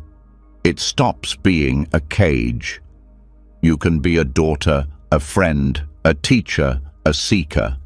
But those are roles, not truths. The truth is deeper. The truth is water, moving through a name for a while, then through another, always flowing, never apart. This is why Buddhist practice is not just about the self, it's about interbeing, not just enlightenment for you, but awakening for all. Because the ocean rises together, no wave reaches the shore alone, no healing happens in isolation. Even the smallest act, breathing with awareness, offering a kind glance, listening deeply, ripples outward. That's not metaphor, that's physics. The field of consciousness is not sealed in skin. It extends, it responds, and every peaceful thought you cultivate shifts the field for everyone. You are not here by accident. You are part of a larger whole, not in a poetic way, but in an unbreakable way. You cannot fall out of the ocean. You can forget it, yes. You can believe yourself separate, unwanted, drifting. But that forgetting never changes the truth underneath. And when you return to that truth, when you feel yourself drop back into the ocean's heart, something inside you softens. The pressure to prove something fades. The hunger to be seen calms down. You no longer have to perform your value. You can just be, like water, present, essential, enough. This is not detachment. This is intimacy, the kind that doesn't need words. When you sit under the sky and feel no barrier between your breath and the breeze, when you look into a stranger's eyes and feel something ancient stirring, that's not imagination, that's the ocean touching itself. Even in your silence, you're participating in the whole. Even when you feel lost, you are being carried. And this belonging doesn't come from doing enough. It comes from remembering that you never left. You only thought you had. This is why Mahayana Buddhism speaks of bodhicitta, the heart-mind of awakening that moves for the sake of all beings. It arises when the raindrop remembers it's the ocean, when love stops being a transaction and becomes a tide, when action flows not from obligation but from truth. You don't have to become bigger to belong. You don't have to be wiser, calmer, more enlightened. Your place is not earned, it's inherent. The water never asked the drop to prove itself. It simply received it. And so the question is not, how do I connect? The question is, what is still believing I'm separate? That belief is the final veil, and once it lifts, the sense of lack lifts with it. Because what is the self lacking when it sees there is no outside? So next time you feel small or unworthy or unsure if you're doing enough, return to the water. Not literally, internally. Feel the breath connect you to every living thing. Feel the body that arose from earth and wind. Feel the heart that longs for love, not because it's broken, but because it remembers. You were not made to be perfect. You were made to be part. And that part is not minor, it's sacred. Without your presence, something in the ocean would be missing. That's not flattery, that's truth. And now that it's clear you were never apart from the whole, now that you've remembered your place in the ocean of all things, the mind begins to release its final illusions of value. It no longer asks how big you are, how fast you've grown, how deeply you've been seen. Instead, a new kind of question arises. What am I still clinging to that keeps me from resting in this truth? And there is no better answer than the life of the Buddha himself, the awakened one who slept under trees, wore simple robes, and held nothing, yet lacked nothing. This is where real worth begins to shine, not in what you possess, but in what you no longer need. The Buddha had once been a prince. He had palaces, luxury, servants, fine food, silk sheets. He had every symbol of power the world could offer. And yet he walked away, not out of guilt or shame, but because he saw clearly that none of those things could protect him from sickness, old age, or death. None of them could stop the mind from suffering. They brought comfort, yes, but not peace. And so he left, not to become poor, but to become free. What's often forgotten is how radical this was. To trade royal comfort for wandering in forests, to sleep beneath the stars without walls, to eat only what was offered, to wear robes sewn from discarded cloth. This was not an act of drama. It was a lesson lived out loud, a lesson in emptiness, a reminder that real strength is not found in what surrounds you, but in what you no longer cling to. The Buddha taught not from a throne, but from the earth. He sat on grass, leaned against trees, walked barefoot through villages. His value was not assigned by robes or recognition. His authority came from presence, from his silence, from the peace that moved through him without effort. This is not just a historical fact. It's a spiritual teaching, one that cuts through the modern lie that worth is visible, that you can see it in status, income, possessions, platforms, influence. But the Buddha had none of these, and still people followed him across deserts, not because he looked important, but because he was grounded. There's something deeply human about wanting to hold on to roles, titles, routines, objects, identity. It gives the mind a place to rest.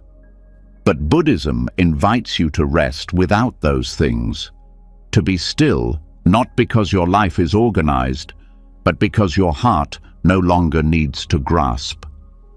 When the Buddha slept under trees, he showed the world that safety does not come from locks and walls. That shelter is not always a structure.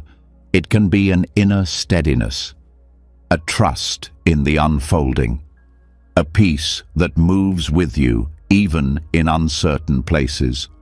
That is why so many of his teachings happened outdoors, in groves, in caves, in open fields, because the Dharma doesn't live in temples. It lives in presence. He didn't teach that poverty is holy. He taught that attachment is suffering. Whether you own much or little, the real question is, what owns you? The Buddha wasn't against having things. He was against being trapped by them. The robes he wore weren't symbolic. They were functional, loose, light, allowing movement, just like his mind, free to respond, free to adapt.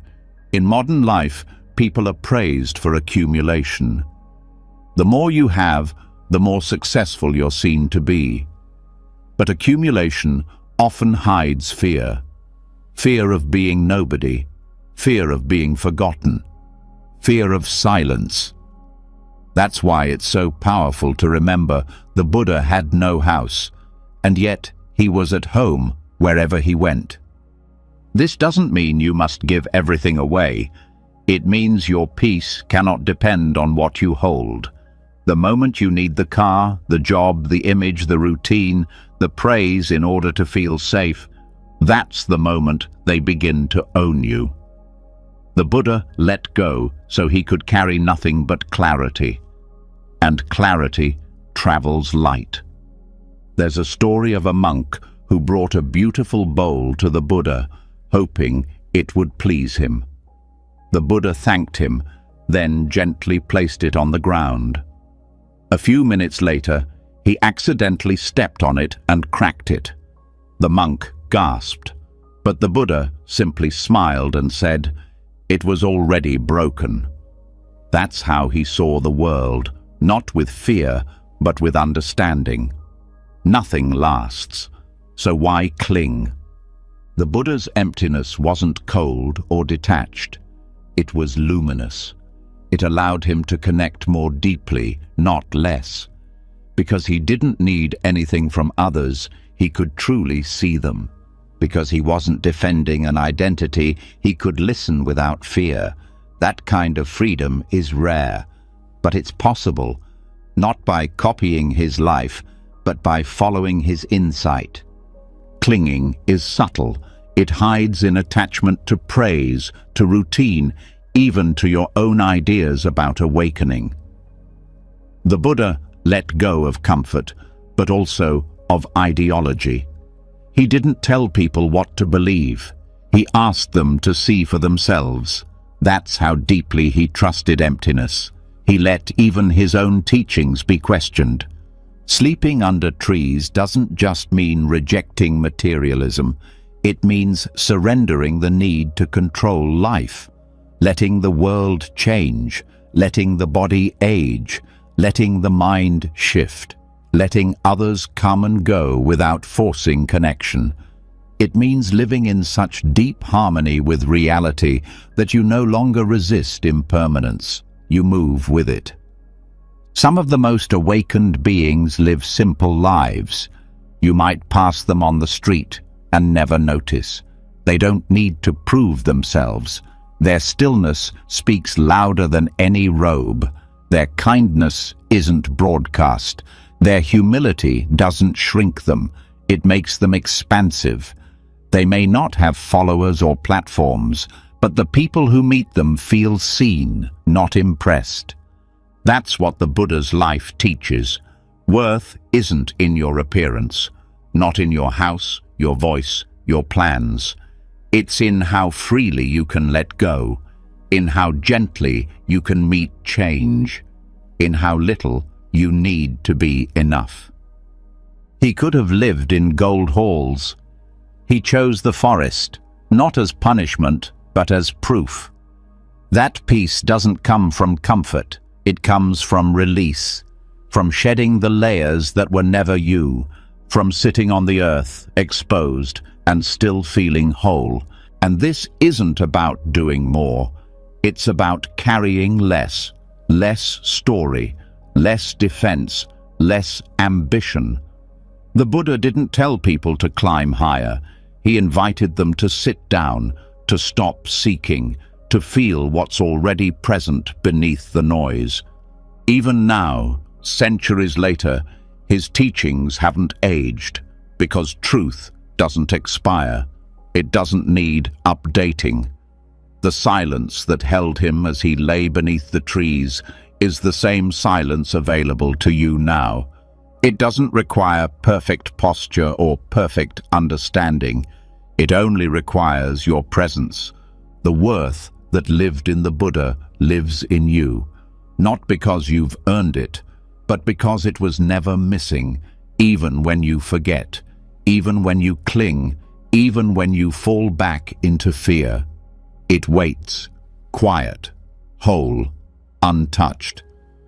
So when you feel unworthy, ask yourself, not what can I add, but what can I release? Not how can I fix myself, but what am I holding that no longer serves? The answers don't always come fast, but the questions open the gate. And now that the image of the Buddha resting under trees has settled, now that the truth has been felt in the quiet between possessions and the stillness beyond appearances, there's a deeper realization that begins to unfold, one that cuts through the core of modern identity, modern success, modern anxiety. It's the realization that being was never something to prove, and peace was never something to earn. Because Buddhist practice isn't a contest of progress, it's a path of returning. You don't work your way into worth, you uncover what was never lost. This is the Dhamma of undeserved peace. There's a trap so many fall into without realizing. It sounds like this: I'll rest when I've earned it. I'll be kind to myself after I improve. I'll feel good enough once I accomplish more. That voice doesn't shout, it whispers. It sits quietly behind your goals, your healing, even your spiritual practice, and it turns peace into a prize. But Buddhism calls that what it is: delusion. From the very beginning, the Buddha taught that liberation is not something given. It's not a transaction. It's not a carrot on a stick, handed to the deserving. Peace doesn't arrive after you've finally become good enough. Peace is what remains when you stop trying to earn your existence. In the West, worth is tied to effort. To value something is to work hard for it. To relax is a privilege you buy with productivity. But the Dhamma tells a different story. It tells you that your right to stillness was never tied to your performance, that your being was never something the universe demanded you prove. And this isn't laziness, it's not passivity. It's a radical reorientation of the mind, because when you stop striving to be enough, your actions become rooted in love instead of fear. You don't meditate to improve yourself. You meditate because stillness is already your nature. You don't practice generosity to be a good person. You practice it because kindness is how your true self breathes. The difference is subtle, but life-changing. Think of how many people do the right things for the wrong reasons. They speak with compassion while feeling empty inside. They pursue spirituality as if it were a job title. They treat self-improvement as a form of punishment. But the Buddha saw all of that as more craving. Craving for worth, craving for confirmation. And craving, no matter how noble it appears, leads to suffering. So he pointed to the middle way, not indulgence, not denial, just the path of enoughness, the path where you don't escape the world, but you stop trying to conquer it. You stop using effort to replace presence. And you begin to trust the simplest truth of all, that awareness, pure and still, is enough. There's a reason the Buddha called his teachings a return, not an ascent, not a climb, but a coming back, back to the breath, back to the body, back to the moment. Because what you're looking for isn't in the future. It's not hidden behind progress. It's resting beneath the layers of trying. Even the noble eightfold path, with all its wisdom, is not a ladder. It's a circle, a wheel.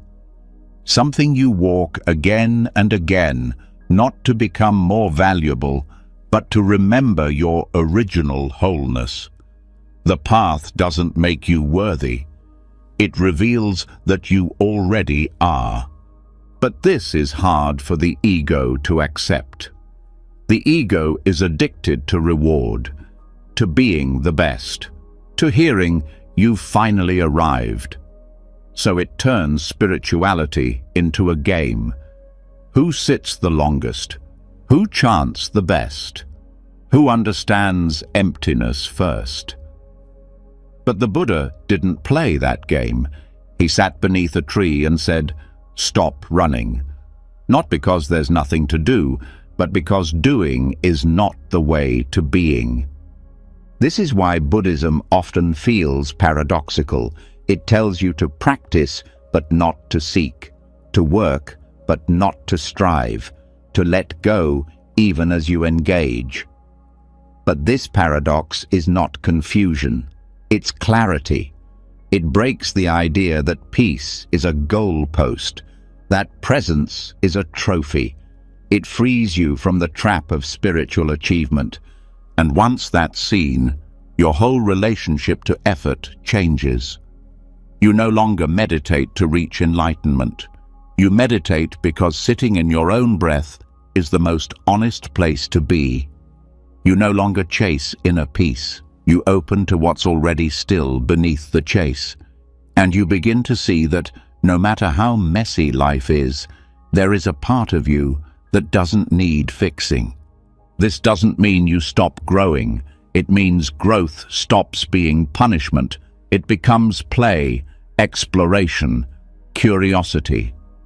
You study not to become smarter, but because learning is joyful. You heal not to make yourself acceptable, but because you're tired of carrying pain. You serve not to be validated, but because your hands are steady and your heart wants to give. The shift is subtle but profound. It's the difference between running toward a finish line and sitting in the grass with your eyes open. It's the difference between thinking peace is over there and realizing it was under your feet all along. Even the idea of undeserved peace begins to fade, because in Buddhism there is no one to deserve or undeserve. There is no fixed self receiving blessings. There is only awareness unfolding. And awareness, by nature, is peaceful until it forgets. The Dhamma doesn't ask, "Are you worthy?" It asks, "Are you present?" That's all. Because presence dissolves the whole question of worth. In presence there is no measuring stick, no standard, no spiritual scoreboard. There's only breath, body, sky, silence, and in that, you're not better, you're not worse, you're just here. And that's the secret. The reason peace feels so hard to reach is because the mind believes it must first become more, but being is not earned, it's remembered. Beneath the striving, beneath the self-improvement, beneath the guilt, there is stillness waiting. Not as a reward, but as a constant. Even in pain, it's there. Even in failure, even in heartbreak. That's what makes it powerful. Not that peace shows up when everything's perfect, but that it was already present, even when you were falling apart. This is why the Buddha never said, "Become extraordinary." He said, "Wake up." Because waking up isn't about rising above your life. It's about seeing it clearly, without filters, without needing it to be anything but what it is. And when that clarity arrives, even for a moment, you stop asking to be enough. You stop trying to fix every thought.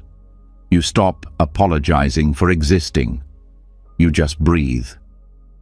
And in that breath, you are free. Not because you've earned it, but because you've remembered. So the next time you feel the itch to prove, to strive, to justify your peace, pause. Feel the breath, watch the sky, touch the silence that's holding everything. And know this, you're allowed to rest. You're allowed to feel calm, even if you didn't earn it today. You're allowed to stop. Because in the Dhamma, the most radical act is not effort, it's presence. The most revolutionary path is not climbing, it's returning. And the most sacred truth is this: you are already enough, not someday, not when you're healed, right now. And once the search for peace ends, not in reward, but in remembrance, something even quieter starts to rise from within. Not pride, not accomplishment, but reverence.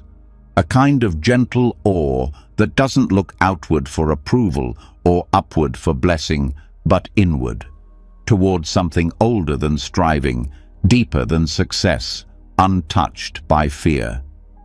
This next lesson is not about submission, but recognition, because when the mind truly bows, it does not bow to hierarchy, it bows to itself.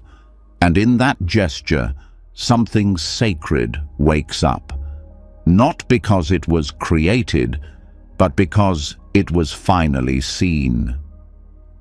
In Buddhist tradition, bowing is misunderstood by many. It is not a display of inferiority. It is not a form of self-erasure. It is not directed to a person, but to presence. When a monk bows before a statue of the Buddha, it's not worship. It's a reminder, a mirror, a way of saying, that which awakened in you can awaken in me. It's not about submission to someone else's greatness. It's about remembering your own. But that kind of bowing doesn't begin with hands pressed together or heads lowered. It begins in the mind. In the moment, the mind stops fighting itself, stops proving, stops criticizing, stops demanding that every flaw be erased before respect can be felt. Because the deepest act of reverence is not what you show others, It's how you sit with yourself when no one else is watching. There's a soft but powerful shift that happens when the mind learns to bow to itself. The harsh inner voice that used to push, blame, or belittle starts to quiet. The guilt that once drove every action starts to dissolve. Not because the self becomes perfect, but because the self is finally seen as already worthy. Not after improvement, but before it. The bow is not earned, it's remembered.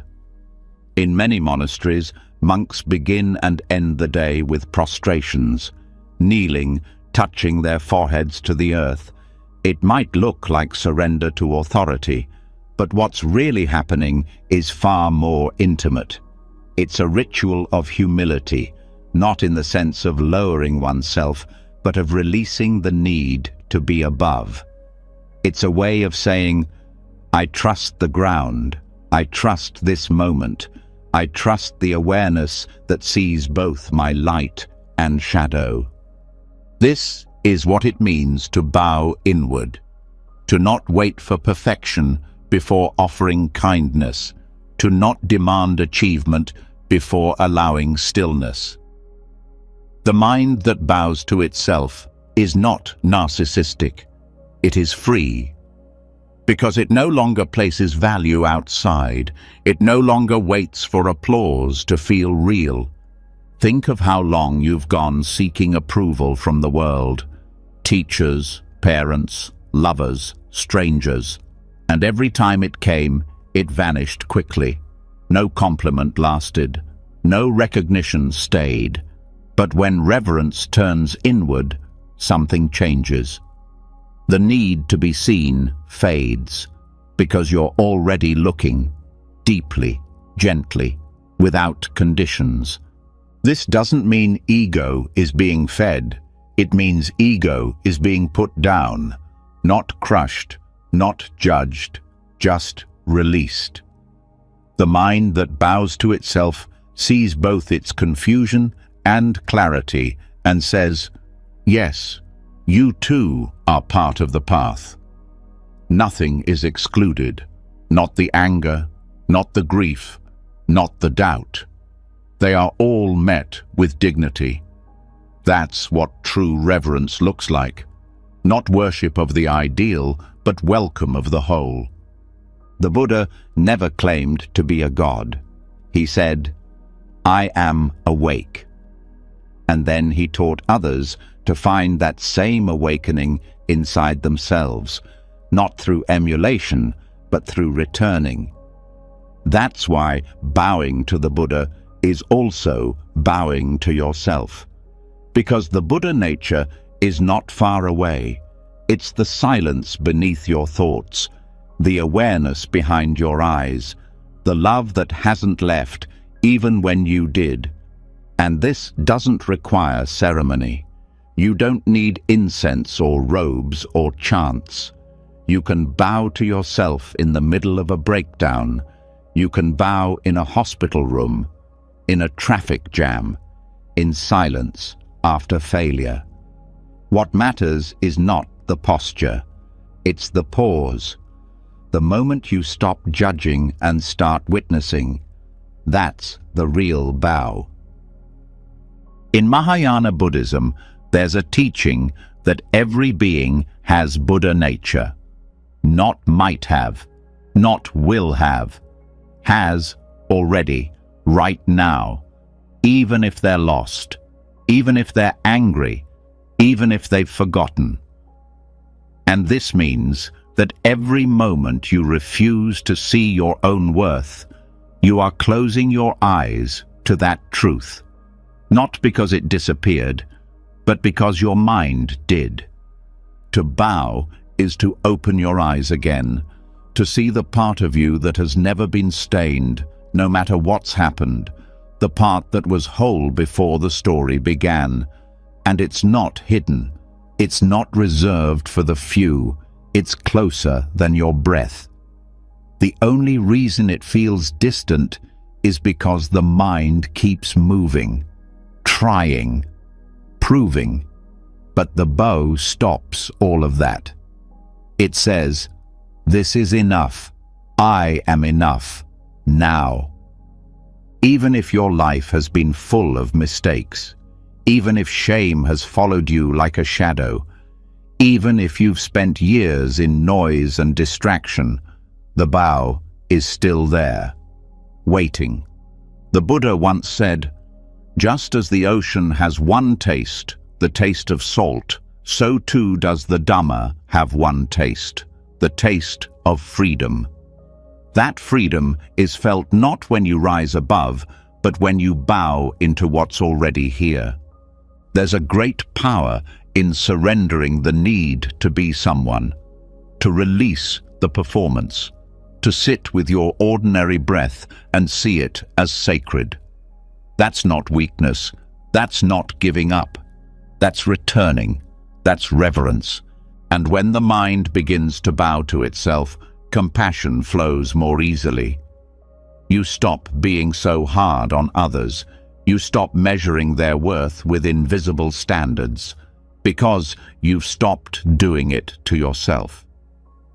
You begin to recognize the Buddha in every face, not as a metaphor, but as a lived truth. You start noticing how even strangers are struggling to feel worthy, how every angry word hides fear, how every harsh act hides a plea for belonging. And in seeing that, you stop needing to win. You stop needing to be right. You just want to be kind. That's the fruit of bowing, not submission, but connection. And this connection changes how you live. You stop chasing things that dim your light. You stop pretending to enjoy things that exhaust you. You speak less, but with more meaning. You move slower, but with more presence. You no longer chase being seen. You focus on seeing yourself, others, the moment. Bowing to yourself doesn't mean isolation. It means inclusion of every part, every mistake, every forgotten strength. You don't reject your humanity. You embrace it so fully that even the broken pieces shine. That's what the Buddha meant when he said that suffering ends not through avoidance, but through understanding. The bow is that understanding made real, made physical. It is the body saying, "I release," the breath saying, "I accept," the mind saying, "I am enough, even here." And when that happens, you don't rise stronger. You rise softer, wiser, more whole.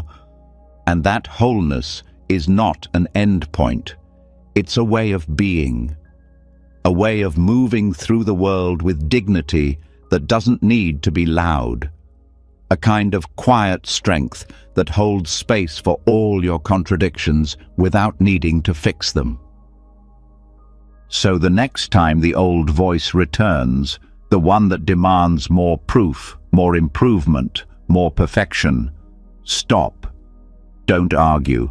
Just bow, inwardly, softly, as if touching the earth with your mind, as if placing your heart gently into your own hands. That is enough. And now that the mind has learned to bow, not to a throne, not to an ideal, but to the quiet presence within itself, what follows is not pride or praise. What follows is stillness, a stillness that does not demand to be filled, a presence that does not reach outward for confirmation. This is where the teaching deepens into something rare, a state that the world does not often recognize, but that Zen speaks of in metaphor, the cup that holds itself, wholeness without overflow, fullness without grasping, enough as it is. Most people are raised in a world that values overflowing productivity, overflowing generosity, overflowing attention. The more you give, the more you are praised. The more you pour out, the more you are celebrated. But rarely does anyone stop to ask, what happens to the cup when it is always pouring? What happens when your sense of worth is tied to how much you give away? Slowly, silently, the center collapses, and no one sees it because the pouring looks like love. But Zen invites a different image. A cup that holds itself, not because it is selfish, not because it is closed, but because it is balanced, aware, able to contain what is necessary without spilling it in every direction. This is not about isolation, it's about integrity, the ability to hold one's own energy, to remain undisturbed, not because you are detached, but because you are whole. Self-containment in Zen is not repression. It's not coldness. It's spacious awareness. It's the ability to be with your feelings without needing to bleed them onto others. It's the ability to listen without reacting, to care without collapsing, to give without being emptied. The cup that holds itself doesn't need to prove it has something to offer. It offers through presence. It doesn't overflow in search of validation. It rests in quiet usefulness. And when it gives from fullness, not from hunger. That's what makes it sustainable. That's what makes it real. In the Zen tradition, silence is often valued more than explanation, because silence is not lack. Silence is containment. It is the space where wisdom brews, where emotions can rise and settle without being projected. A Zen master once said, "The quieter you become, the more you can hear." But what's also true is, the quieter you become, the more you can hold without spilling. To be a cup that holds itself means you no longer seek others to complete you. You love, but not to be filled. You serve, but not to be seen. You speak, but not to dominate. Your presence is not conditional. It is grounded, steady, enough. And this kind of steadiness is rare in a culture that celebrates extremes. Loud emotions, grand gestures, public healing. But Zen is not impressed by how much you reveal. Zen is impressed by how deeply you know what you do not need to express. This is not secrecy, it is sacredness, the understanding that not everything must be given away to be real. There is a quiet power in being able to sit with yourself and not require anyone else to rescue you from your feelings, not to push people away, but to meet yourself fully first. Most suffering comes from overflow, from leaking energy into every space, from offering your center before it has formed. But when you become the cup that holds itself, you no longer leak. You contain, you choose, you respond. This doesn't mean you become rigid. A cup is not a prison. It is a shape, a boundary. It welcomes what is poured into it, but it does not surrender its form. In the same way, the self that has learned to contain its own energy welcomes experience, welcomes love, welcomes joy, but is not defined by them. It does not spill just because something touches its surface. Zen practice is filled with rituals that teach this containment: mindful walking, silent sitting, serving tea. Each action is a vessel, a way to channel attention. And the purpose is not perfection. The purpose is presence. You are not being polished, you are being anchored, so that you may hold what life gives you without needing to rush toward or run away. The cup that holds itself is not immune to pain. It feels fully. but it does not collapse. It allows grief to fill it. Then release. It allows joy to enter. Then pass. It does not try to grasp. It does not try to hoard. It holds, with clarity, with breath. And this kind of self-containment creates freedom, because you are no longer dependent on others to regulate you. You are no longer at the mercy of praise or rejection. You don't need to be reassured every time you act.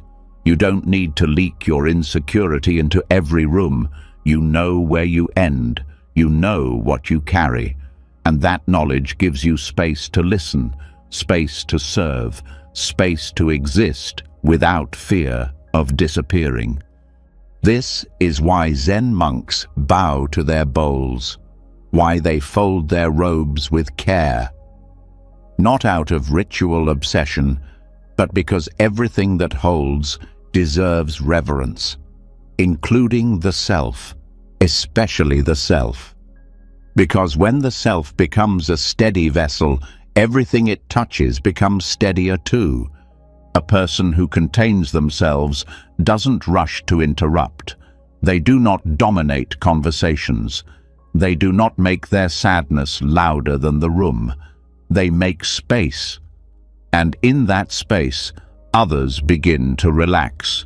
Because there is no pressure to perform, no urgency to react, just presence, just quiet permission to be. In this way, containment becomes a gift, not a wall, a gift. You are saying, "You are safe with me, because I am not spilling onto you. I am not using you to fix my chaos. I am meeting you from wholeness." That is intimacy at its highest form, not fusion, but respectful union. Not control, but communion. And all of this begins, not in practice, but in recognition. The moment you see that you do not need to chase overflow to prove your worth, you begin to soften. You stop over-explaining. You stop trying to be impressive. You stop rescuing everyone so you feel important. You just rest in yourself. And let that be enough. The cup that holds itself is not afraid to say no, not from defense, but from clarity. It knows when to give and when to wait. It doesn't apologize for resting. It doesn't perform exhaustion as virtue. It simply lives from center. And when the time comes to pour, it pours cleanly, with direction, with choice. You may still feel pulled to spill, to offer more than you have, to speak more than you mean. That's human. But now you know. You know there's another way, a way of being full and still, a way of holding your presence like water that doesn't need to flood in order to feel real. And once you taste that way of being, you begin to trust it. You no longer need to show your heart to prove you have one. You no longer need to weep loudly to be heard. You can sit quietly in your own presence, and the world begins to feel more bearable. Not because it changed, but because you did. This is why the cup that holds itself is not cold, it is not distant, it is not closed. It is wise, it is attuned, it is deeply loving, but that love begins inward, not as indulgence, as respect, as care. And only from that inward fullness can anything real flow outward. So next time you feel the urge to give past your limit, pause. Next time you feel invisible unless you speak, pause. Next time you try to save someone before you've steadied yourself, pause and ask, is this coming from overflow or from wholeness? Because you are allowed to hold yourself first. You are allowed to be the vessel before becoming the river. That is not selfishness. that is sanity, that is peace. And once the cup holds itself, once presence no longer spills in search of approval or overflows from a fear of being unseen, a deeper silence settles in. Not emptiness, but clarity. The clarity that arises when there's no longer a need to prove anything, fix anything, outperform anyone. But there's a reason that pressure ever existed. Beneath all striving, all restlessness, all judgment, lies a single mistaken idea that there is a solid, permanent self who can win or lose. That idea keeps the comparison alive. But what if it's not true? What if there was never a fixed you to measure at all? This is where the teachings of anatta, no self, begin to dissolve the very foundation of competition. The Buddha did not teach that there is no personality, no history, no memory. He taught that what people call a self is not a thing, it's a process.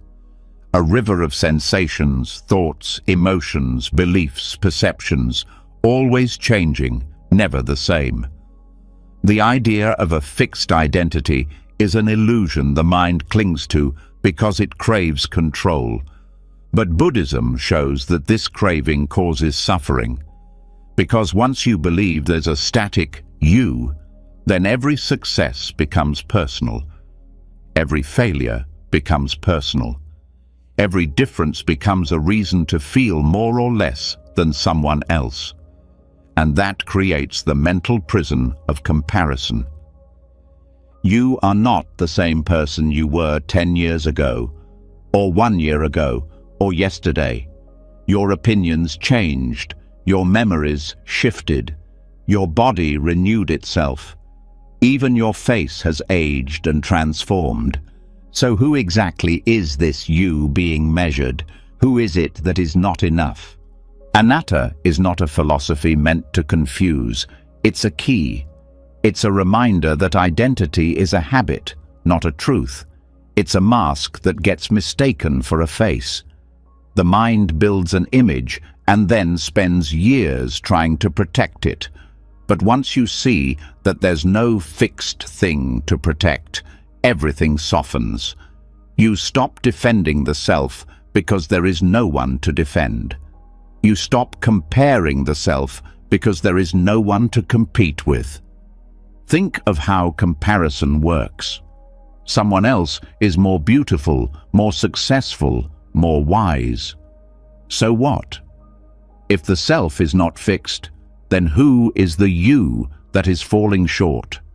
It's not the real you. It's a mental image, a temporary sketch, and that sketch changes every time the light shifts. So the moment you stop believing it, you stop suffering. The ego, however, hates this. The ego wants to exist as something solid, something better, something justified. It survives by comparison. It says, "You're better than them," and it grows. It says, "You're worse than them," and it still grows. Whether inflated or crushed, it feeds off measurement. But when the mind truly understands anatta, the ego starves, because there's no one left to measure. There's only awareness, flowing moment to moment.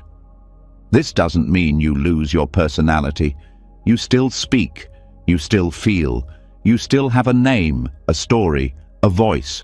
But none of those things define you. They are expressions, not identity. And once you know that, comparison becomes pointless. You can admire someone's beauty without questioning your own.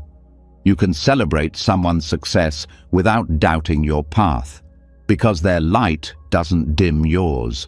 Their joy doesn't threaten your place. Without a fixed self, life becomes more like music. Every note is unique. No note is better. No note is behind. Each has its place. Each arises and dissolves. There's no need to compare a flute to a drum. No need to ask which breeze is better. The rain doesn't feel inferior to the snow. It just falls. And you too can live that way if you stop believing that you are a thing. When you drop the idea of a solid self, something else arises: freedom. You are free to evolve, free to change your mind, free to fail without shame, because nothing sticks. There's no core that's been damaged, just movement, just learning. Even jealousy begins to fade, not through suppression, but through insight. Jealousy only exists when there's a belief that someone else's joy means something about your lack. But once the self is no longer a measuring stick, other people's happiness becomes light. You absorb it instead of resisting it. You bless it instead of envying it. In meditation, this becomes clear. You sit, thoughts come, memories pass, a wave of emotion rises and falls, and through it all there is awareness, watching, breathing, holding. That awareness is not a person. It has no gender, no job, no social status. It's not jealous, it's not proud. It just sees, and that seeing is who you really are. When the Buddha spoke of liberation, he wasn't talking about becoming a better version of yourself. He was talking about releasing the illusion that there is a self to improve. That's why he smiled. Because the moment you stop gripping identity, you stop drowning in comparison. You don't need to outshine anyone. You just need to see clearly. And this clarity changes everything. You start moving through the world with less urgency. You speak more honestly because you're not protecting a mask. You listen more deeply because you're not busy positioning yourself. You no longer think in terms of me versus them. It becomes we, not as a concept, but as a felt experience. The same awareness that sees through your eyes is seeing through theirs. This is why the great Zen masters spoke in riddles, because the truth is not grasped with logic. It is felt in silence. It is known in the pause. When the story of me pauses, even for a second, the world feels whole again, not perfect, whole, because it was never missing you. It was waiting for you to stop pretending to be separate. So what happens when you stop comparing? You stop striving to be something else. You start meeting yourself here, not as an achievement, as a presence. You begin to trust your own timing, your own unfolding, and you start seeing others not as competition, but as mirrors, teachers, allies on the path. The end of comparison does not mean you lose drive. It means your drive becomes clean. You are no longer running from shame. You are walking with purpose. You are no longer seeking applause. You are moving from alignment. The hunger fades. The desperation fades. What's left is stillness in motion. And that stillness allows you to be gentle with others, with yourself, because now there is nothing to defend, no self to glorify or shame, just awareness moving through a form for a while. And when this form dissolves, that awareness remains. Not your job, not your reputation, not your achievements, only presence. You don't need to be the best. You don't need to fix yourself before you can rest. You don't need to outshine, outperform, or outlast. There is no scoreboard, no gold star waiting for you at the end. There is only now. There is only awareness. And there is only one question: can you meet yourself without a mask? Because once that mask drops, so does the pressure, so does the fear, so does the need to win. You no longer stand in the race.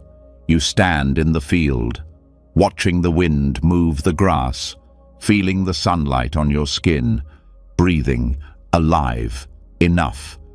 And now that the need to compare has vanished, now that there is no solid self left to measure, to win or to lose, what remains is not emptiness, but readiness.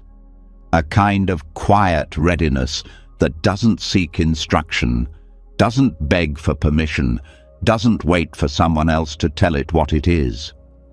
Because the truth is, what you've been seeking was never outside you. The wisdom you thought would arrive from somewhere else has always been flickering within. This is where the next truth shines, the candle that lit itself. Because the match was always in your hand, the wick was always dry. All it needed was your stillness to strike. In Buddhist teachings, the idea that someone else must give you the truth is gently but completely overturned. The Buddha did not say, "I will save you." He said, "Be a lamp unto yourself." He did not offer himself as a savior, but as a reminder, because awakening isn't handed to you. It's uncovered from inside. And that uncovering, that subtle ignition, is something every person carries. There is a common misconception that wisdom must come from outside, that only books, teachers, or perfect conditions can grant it. But the most transformative moments in life rarely arrive that way. They appear in the silence between thoughts, in the stillness of grief, in the breath after surrender. You don't learn them, you remember them, and what you remember, you already are. This is self-arising wisdom, not knowledge picked up and stored, but insight that emerges from direct contact with what is. It doesn't need to be taught, it needs to be recognized, and recognition happens when the noise stops, when the identity quiets, when the grasping pauses, and what's left is clarity without source. The candle that lights itself doesn't need an outside flame. It needs friction. It needs presence. It needs that moment of truth when all your rehearsed answers fall apart. And what's left is your own knowing. Not inherited, not borrowed, yours. That is what the Dhamma points to. Not blind belief, not dependence, but the capacity within each being to see clearly. This is why Zen masters are known for being frustratingly vague. They don't always explain. They don't satisfy curiosity, because true insight can't be spoon-fed. It has to erupt from within. A single word might spark it. A single moment might shift everything. But the shift happens in you, never to you. No one else can do it for you. That's what makes the candle metaphor so powerful, because the flame is not external. It doesn't travel across the room. It ignites from contact, from readiness, from silence deep enough to feel heat in the center of your chest. You don't need to wait for life to bring you a torch. You already carry fire. Self-arising wisdom doesn't come through force. It comes through ripening. The way a fruit falls only when it's ready. The way a flower opens without effort. You don't need to crack yourself open. You need to trust that clarity will come, not as a thunderclap, but as a quiet knowing that no longer trembles. Think of a time you suddenly understood something, not because someone told you, but because something shifted inside. A pain that finally made sense. A habit that suddenly felt false. A truth that didn't arrive, but emerged. That was the candle lighting itself. You didn't invent the wisdom. You discovered it was already glowing beneath the noise. This changes everything, because now you don't need to chase wisdom from gurus or philosophies.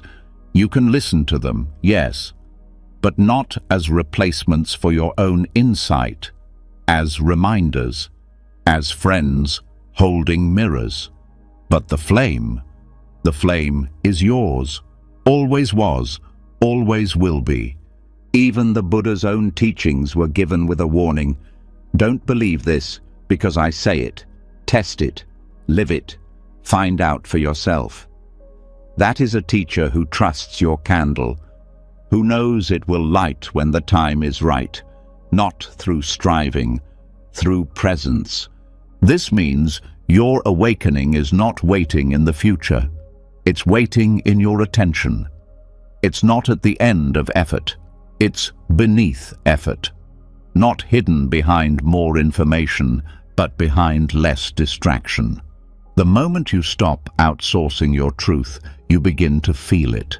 You begin to recognize that your intuition wasn't a guess.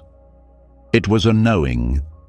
That your longing wasn't weakness. It was your inner compass pulling you back to center. That your questions weren't signs of confusion. They were doorways into self-lit rooms. When you begin to trust this inner flame, everything shifts. You no longer need to collect endless advice. You no longer need to beg the future for answers. You sit in the mystery and you feel warmth, because the candle is already burning. It doesn't flicker because someone lit it for you. It flickers because you stopped hiding it under noise. This is why solitude is important, not to escape the world, but to hear your own spark, to distinguish your knowing from the opinions swirling around you, to feel what is true without interruption. You don't need to escape forever, just long enough to remember that your wisdom was never conditional. Self-arising wisdom is not loud. It doesn't announce itself. It whispers. It rests in the pauses. It shows up after the storm, not with grand declarations, but with quiet shifts. It doesn't say, "I know everything." It says, "This is enough for now." And that's the gift. When you learn to trust your own flame, you stop waiting to be lit by others. You stop giving your power to voices that speak louder than your own. You listen, but you choose. You receive, but you filter, because your knowing is no longer something fragile. It's alive. Even when you feel lost, the flame is there. Even when you doubt, it doesn't go out. You may cover it with fear. You may drown it in noise. But it waits. It doesn't need you to be confident. It needs you to be honest. Honesty is the oxygen of self-arising insight. This is why monks spend decades sitting in silence. Not because they are trying to be holy, but because they are clearing space for what is already holy to emerge. They don't manufacture enlightenment. They create conditions for it to light itself. And you can do the same, without running away, without isolating forever. You simply begin to ask different questions.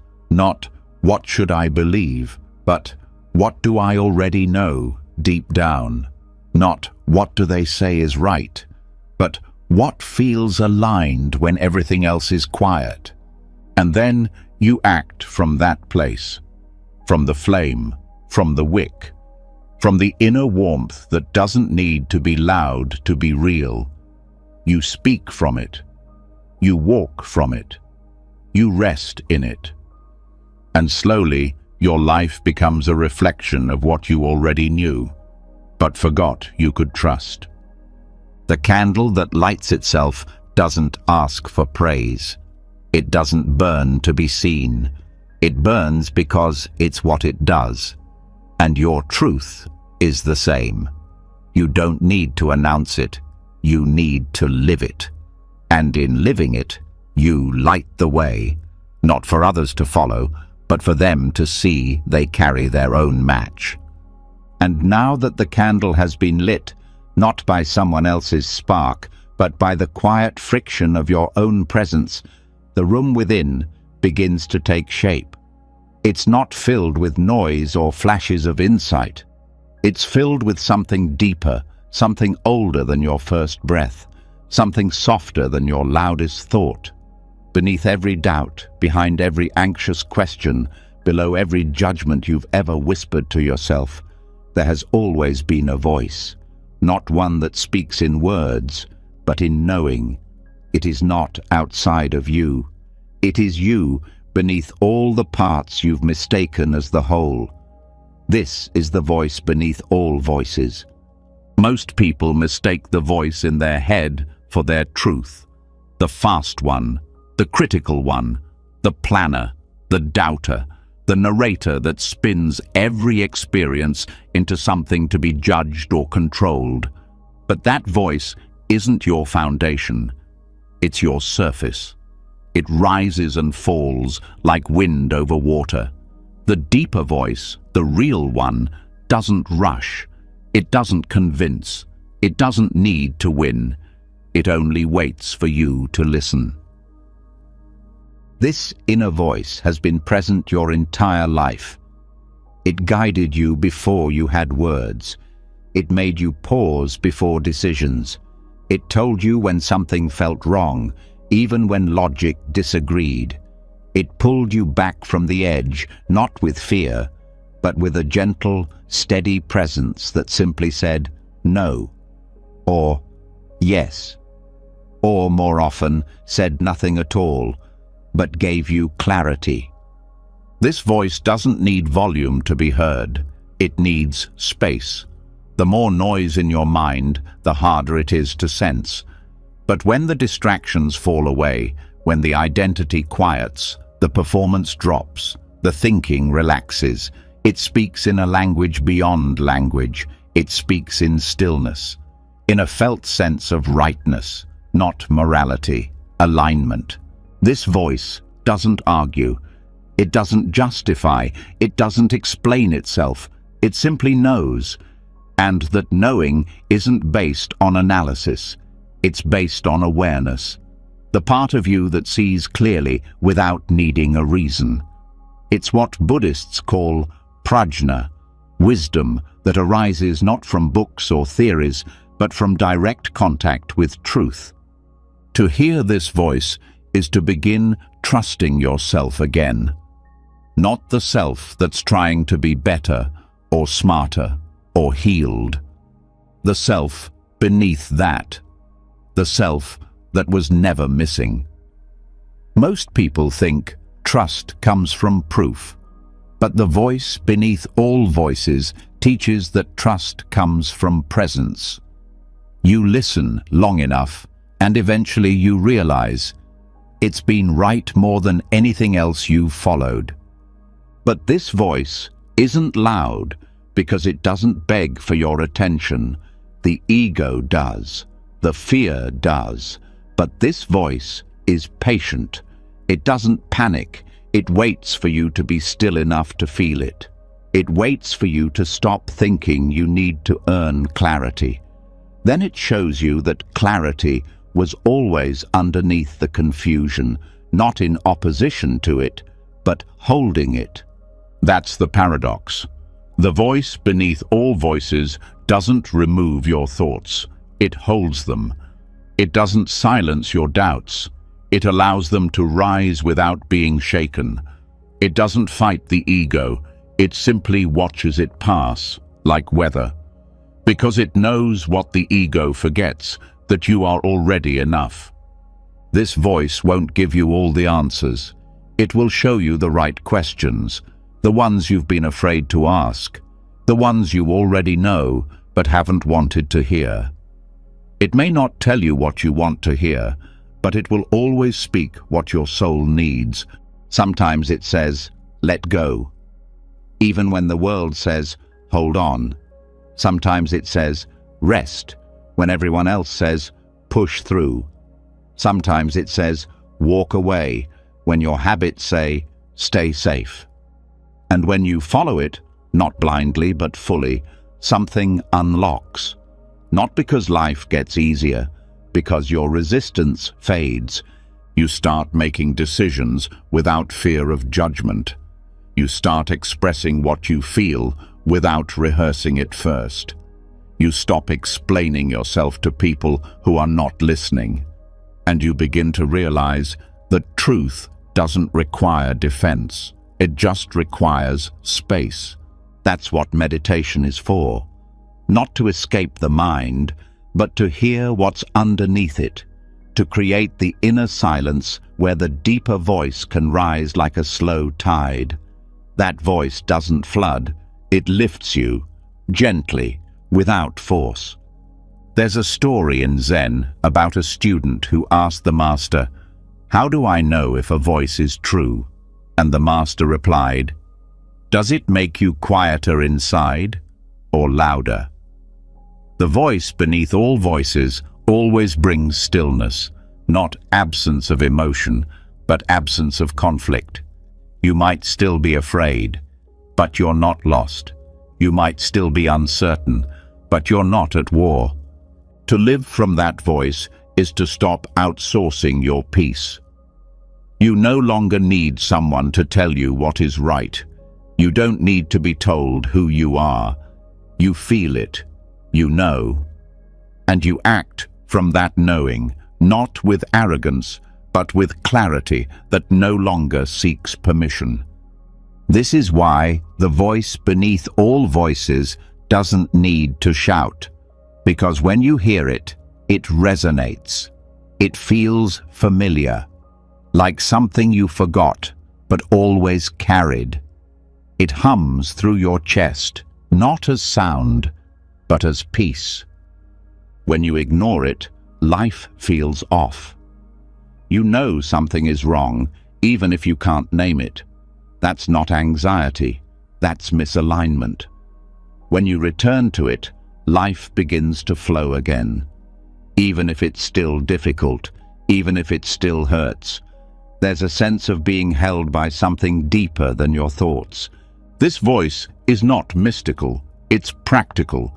It tells you when to speak and when to stay silent, when to leave and when to stay, when to breathe through the discomfort and when to walk away.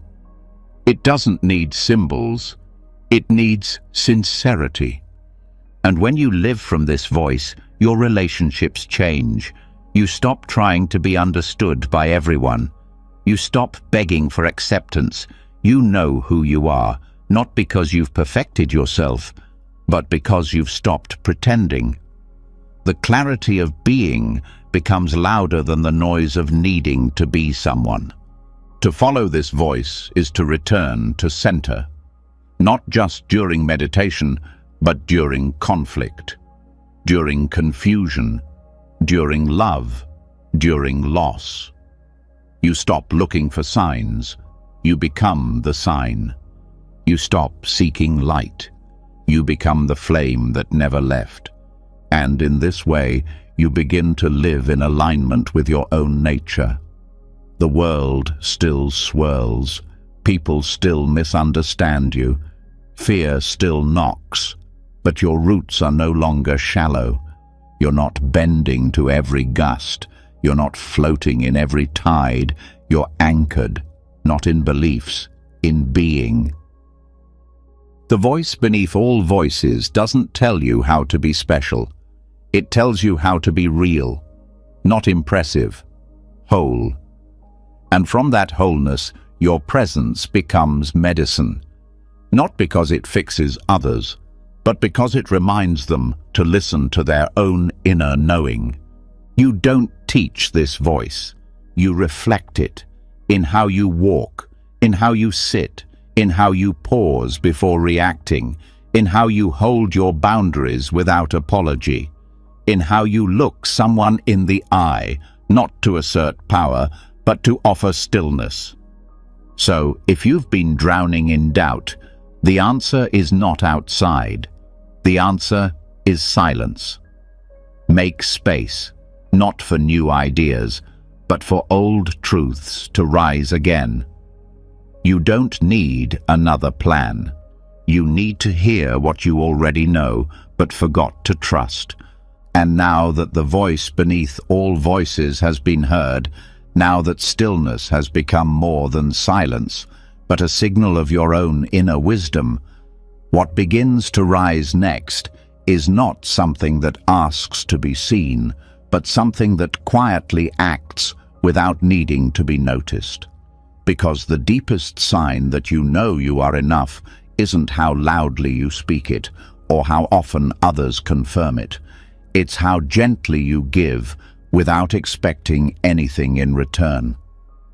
This is the kindness that doesn't need a witness. And it may be the truest proof that you've returned to your real self. In the world most people live in, kindness often becomes currency. It's praised, shared, and sometimes performed, not always with bad intention, but often with the subtle hope of recognition.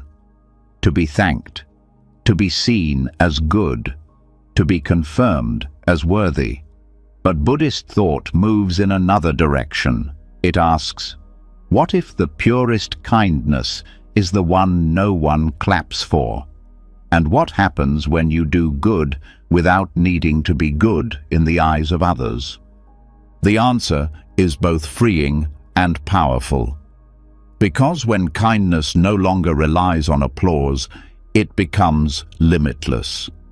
You're no longer serving to strengthen an identity. You're serving because something inside you overflows. And that overflow is not loud. It doesn't need to post itself. It doesn't seek credit. It just gives, because giving is its own joy. This kind of compassion is not dramatic. It's subtle.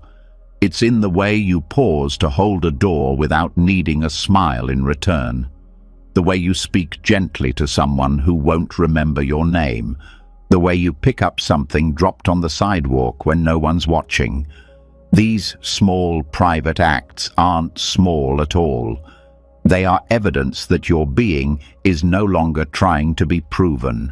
It is simply expressing itself. Buddhism teaches that metta, loving kindness, is not dependent on outcome. It doesn't change based on who receives it. You don't give it only to those who are grateful or those who deserve it by some mental scorecard. You give it because it's your nature. Like a tree offering shade, whether the person beneath it thanks it or not. The shade is not performance, it's function, it's truth. When you begin to live in this way, something inside shifts. You stop keeping score. You stop needing the world to validate your goodness. You stop replaying moments in your mind, wondering if you looked generous enough. And in that stillness, a deeper satisfaction rises, one that doesn't come from being seen as kind, but from knowing that your kindness was real.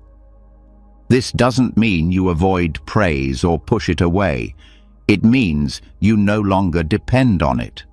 Praise becomes a breeze, not a fuel source. You hear it, you smile, and you move on, not because you are indifferent, but because your center is no longer hungry for approval. It has been fed by something simpler: intention. That's where true freedom lives. Not in being thanked, in knowing you did what felt right even if no one ever knew, in walking away from the act with nothing in your hands but peace. That peace doesn't glow like a trophy. It hums like quiet rain, and that quiet rain softens everything. There's a Zen saying, when the compassion in your heart spills over, let it touch the ground, not the stage, not the crowd, the ground, because the earth receives everything without needing to name it. That's what kindness becomes when it no longer asks for attention. It becomes nourishment. This is why some of the most generous people are invisible. They give without announcing, they support without being credited, and their energy feels like safety, not because it lifts you up in front of others, but because it reminds you that care is still real in a world that often forgets. The moment you realize that kindness is not something you have to prove, you also stop withholding it when it's not acknowledged. Your compassion becomes constant, not because people deserve it, but because you've remembered that your value doesn't rise and fall based on how others respond to your actions. It's easy to be kind when people are watching, harder when no one is. But the kindness that requires a witness is still tethered to identity, and identity is fragile. The moment it isn't validated, it retreats. But the kindness that rises from presence doesn't need a reason. It is reason. It is proof that the voice beneath all voices has settled into your bones. Buddhist monks often speak of dana, generosity, as one of the foundations of spiritual life. But they never said it must be visible. The giving is the path, not the recognition. And the more invisible the act, the more ego dissolves. That's why sweeping the floor in silence, or tending to the sick with no thanks, or offering a meal to someone who never looks you in the eye, these are not lesser forms of service. They are the purest. This doesn't mean you never speak of your actions, but when you do, it's not from ego, it's from sharing the light. When the heart is full, it glows, but it doesn't ask to be photographed. It just burns.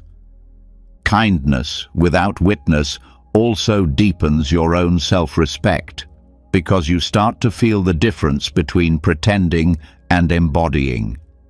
You know when your action was real, not because someone else approved, but because you walked away lighter, because the giving left no residue. That's the sign. When nothing sticks to your hand after the gesture came from your truth. And this opens the door to something even more radical: being kind to yourself without an audience. No praise, no cheerleaders, just the quiet decision to rest, to forgive, to nourish. Not because someone told you it was okay, but because you're being whispered, you're allowed to be soft here. That's compassion too, and it may be the most overlooked. You don't need to earn rest, or joy, or gentleness.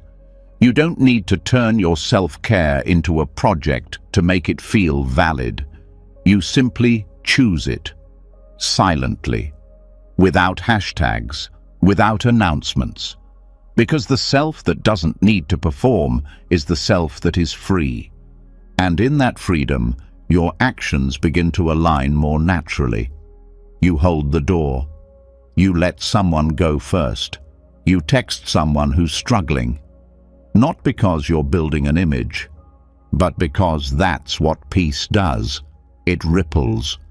The kindness that doesn't need a witness also heals relationships. You stop weaponizing your generosity. You stop saying, "I did this for you," as a way to secure loyalty. You stop keeping emotional receipts. Your love becomes clean, and in that cleanliness, others relax. They no longer feel the price tag hidden behind the gesture. This doesn't mean you become passive, or invisible, or unrecognized. It means recognition stops mattering. Your compass is no longer applause, it's alignment. You sleep better, not because you were seen, but because you were sincere. And this is the ultimate return, not to being the best, but to being real, to doing good because it's your nature, to giving because it feels like breathing, to helping because suffering hurts, whether or not anyone notices your hand. This kind of kindness cannot be taken from you, because it doesn't belong to your ego. It belongs to your being, and the more you live from it, the more peaceful your presence becomes, not loud, but grounding, not flashy, but undeniable. You stop chasing proof that you're enough. You know it, because only someone who knows they are whole can give without needing to be thanked. And only someone who trusts their own goodness can walk away without needing a mirror to reflect it.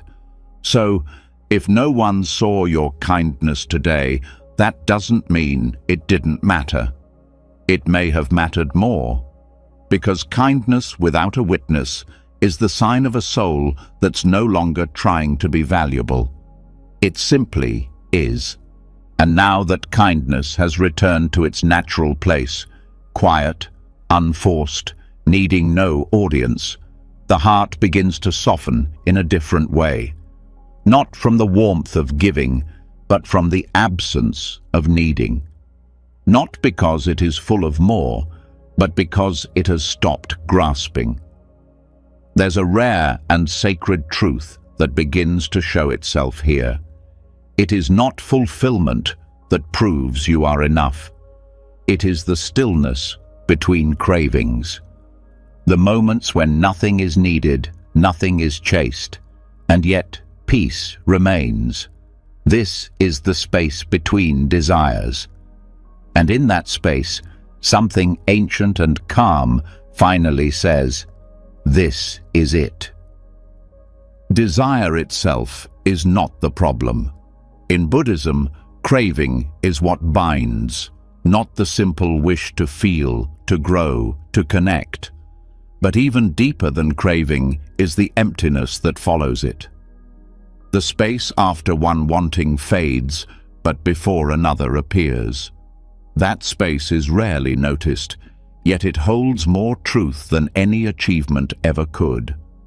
In that space, there is no story, no ambition, no comparison, no goal to grab or fear to avoid. Just breath, just presence. And that's where your sufficiency becomes obvious.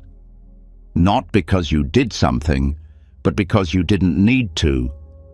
Most people live between cravings without realizing it. The rush from one longing to the next creates the illusion of continuity, but underneath is a rhythm, a pulse, a rise and a fall, a wanting and a release. And what if the release was the real you? What if who you are isn't found in the fire of desire, but in the space it leaves behind? Buddhist thought doesn't tell you to destroy desire. It teaches you to see it, to watch it rise and pass, to not confuse its urgency for identity. And in doing so, it reveals the space that was always there, the awareness that doesn't want or wait, the you that was never incomplete. That's why monks renounce certain pleasures, not because joy is bad, but because they are listening for the silence beneath longing. And in that silence, they find a different kind of joy, one that doesn't surge, one that doesn't crash, one that simply is. This spaciousness isn't empty in a hollow way. It is empty in the way the sky is, capable of holding anything, yet not shaped by what passes through it. When desire disappears, even for a breath, you meet the part of yourself that is not chasing, not proving, just watching. And that watcher is not neutral. It is compassionate. It is alive. It knows when something is worth pursuing, not because it will complete you, but because it resonates with your deepest peace. That's how you begin to act without attachment, to desire without being enslaved. Because what you learn in the space between desires is that peace is not the result of satisfaction. It is the condition of being unhooked. When you are not pulled forward or pushed back, you are free. And that freedom is not flashy. It's not a high. It's a grounded, clear, unshakable yes to life. This space teaches you that you are not your hunger. You are not your dream. You are not even the fulfillment of it. You are what watches the cycle and knows it for what it is: impermanent, beautiful, harmless, when not mistaken for identity. In daily life, this spaciousness shows up in the pause before reaction, in the breath before consumption, in the second you step outside to feel the air instead of scrolling for distraction. These aren't minor acts, they are doorways. Desperation cannot survive in this space, not because your circumstances are perfect, but because your relationship to them has changed. You no longer reach to be real. You rest, you breathe, you listen. You say, "Let's see what arises next," without anxiety. And when desire returns, as it will, you greet it not with guilt or fear, but with curiosity. What does this want from me? What is it promising? Do I need it, or am I afraid of not having it? And sometimes you let it pass, not because you're denying yourself, but because you've remembered that your being is not built on desire. It is revealed in its absence. That's why this teaching is not about renouncing the world. It's about re-seeing your place in it. You are not a creature of endless appetite. You are not broken until the next thing is reached. You are the space that can hold every longing without drowning in it. This truth doesn't mean you stop pursuing joy. It means you pursue from sufficiency, from already being enough. You don't eat to feel whole. You eat because the moment deserves celebration. You don't love to feel valuable. You love because your nature is connection. This changes your energy. People feel the difference. You're no longer taking from life. You're meeting it. You're no longer climbing over yourself to reach the next peak. You're walking the path, knowing that each step is whole. That doesn't mean life is always gentle, but it means you are. Desire will still whisper. That's fine. It's not an enemy. It's a visitor. It only becomes dangerous when it lives in your house. But when it knocks and leaves, you remain. And what remains is peace, not as a trophy, but as your default. Think about it. You've had moments watching a sunset, holding someone's hand, breathing after a long day, where there was no future, no next thing, no narrative, just being. Those weren't empty. They were full, because they were undivided. That fullness doesn't need decoration. It doesn't need to be posted or explained. It just exists. And it proves, beyond argument, that you don't need to achieve anything to be whole. You don't need to grab more to matter. You may forget this. That's okay. The spaciousness doesn't disappear. It just waits. Every breath is a chance to return. Every moment is a doorway. And the more you step through, the more your nervous system resets. The more your body trusts, the more your mind settles. Eventually, even desire becomes transparent. Not wrong, just visible. You don't resist it, you don't obey it, you witness it. And sometimes you follow, sometimes you don't. Either way, your value is unchanged. This is why the Buddha smiled so often, not because he had everything, but because he had nothing he needed to cling to. His joy came not from what he held, but from what he no longer had to chase. And in that stillness, love became purer, thought became clearer, life became enough. So the next time you feel like you're falling behind because you're not achieving fast enough, Pause. The next time you think happiness is one more success away, pause. The next time you notice everyone else reaching for more, pause. And in that pause, feel the space between desires. That space is not empty. That space is your truth. And now that the space between desires has been seen, now that your being has learned to rest in the quiet where nothing is missing, what arises next is not effort, not achievement, but something even more subtle. Something that doesn't need to be felt to be true, doesn't need to be noticed to be meaningful. It's not about striving to be good or beautiful or useful. It's about the kind of presence that is all of those things, without trying. This is the lesson of the tree that didn't know it was beautiful. A truth so quiet, most people miss it. But if truly seen, it can set down the final weight you never realized you were carrying. A tree doesn't look at its leaves and say, "These are good enough." It doesn't gaze at its bark and ask, "Am I still growing?" It doesn't count its blossoms, wondering if they are as colorful as last year's. It simply grows, not because someone told it to, not because it's trying to impress, but because it is its nature. Roots deepen, branches extend, leaves open, seasons change, and none of it is performative. Yet people rest in its shade.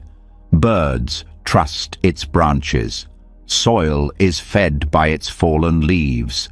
The world benefits from something that never once questioned its worth. It never needed to know it was beautiful to give. It never needed to be told it was valuable to continue. In Buddhism, this is close to the concept of suchness, the idea that things exist not with meaning assigned by the mind, but with value simply because they are. The tree is not sacred because it fits a category. It is sacred because it lives as it was meant to. That's the lesson we forget when we live in constant self-measurement. People are conditioned to track progress, to ask, "How am I doing? How do I compare? What do they see when they look at me?" But a tree never asks these things. It doesn't grow more quickly when praised. It doesn't wither from being unseen. It responds only to light, water, and time. And yet, it provides so much simply by existing.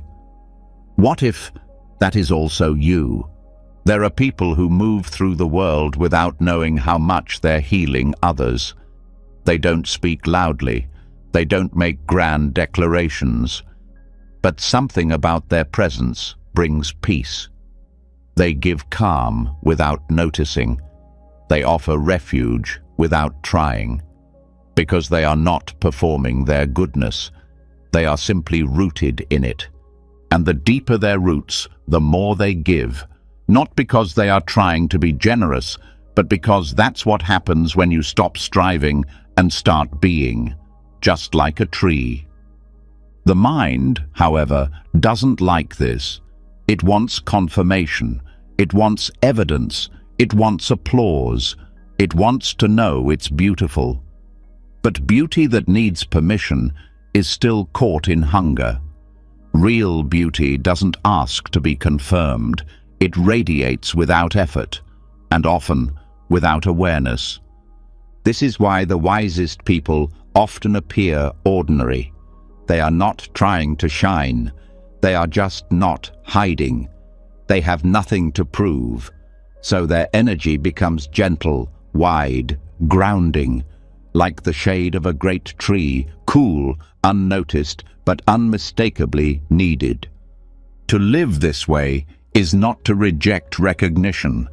It's to stop chasing it. If it comes, fine. If not, still fine. Your roots do not grow deeper from compliments.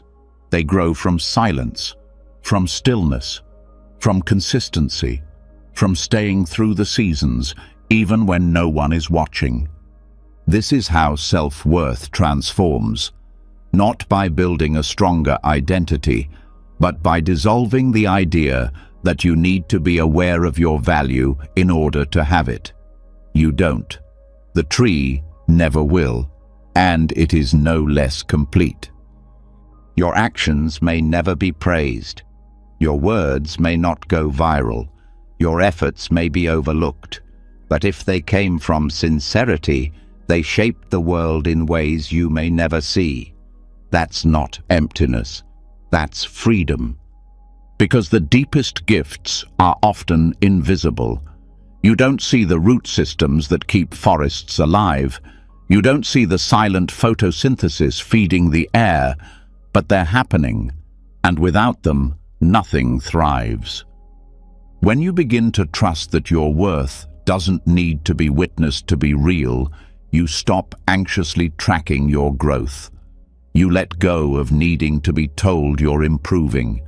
You stop asking the mirror to give you permission to rest. Instead, you begin living more like the tree. You grow where you are.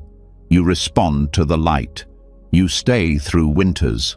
You give without knowing who receives. And slowly, that becomes enough. This kind of enoughness is rare.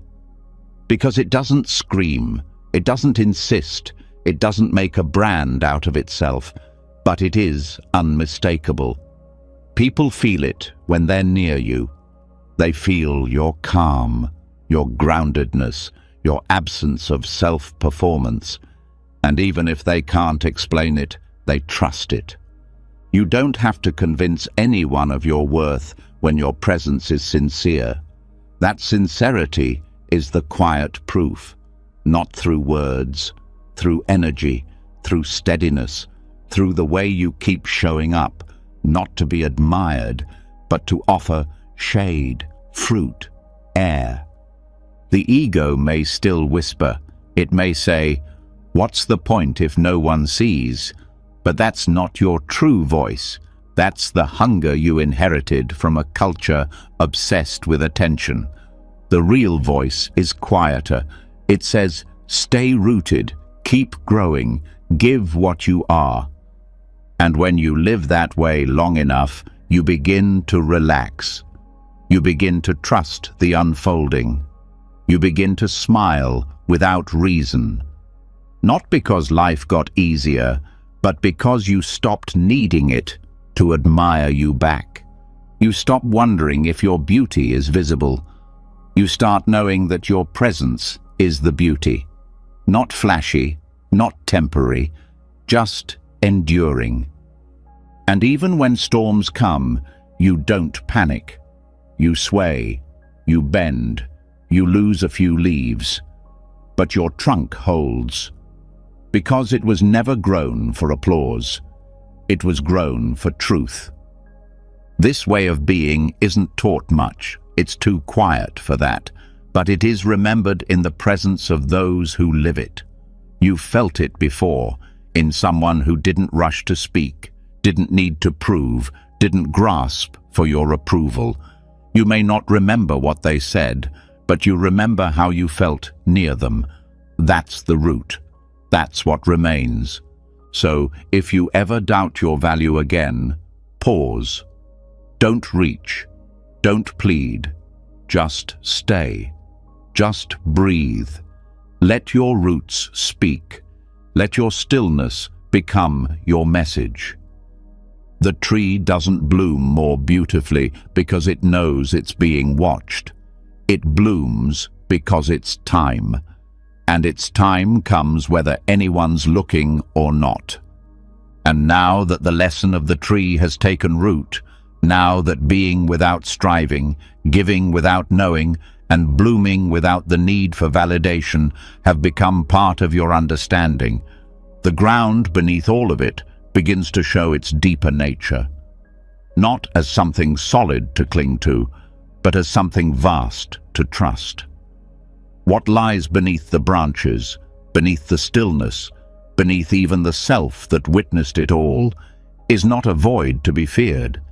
but a presence that needs no name. This is the emptiness that felt full, not a loss, but a liberation. Not absence, but everything, held without ownership.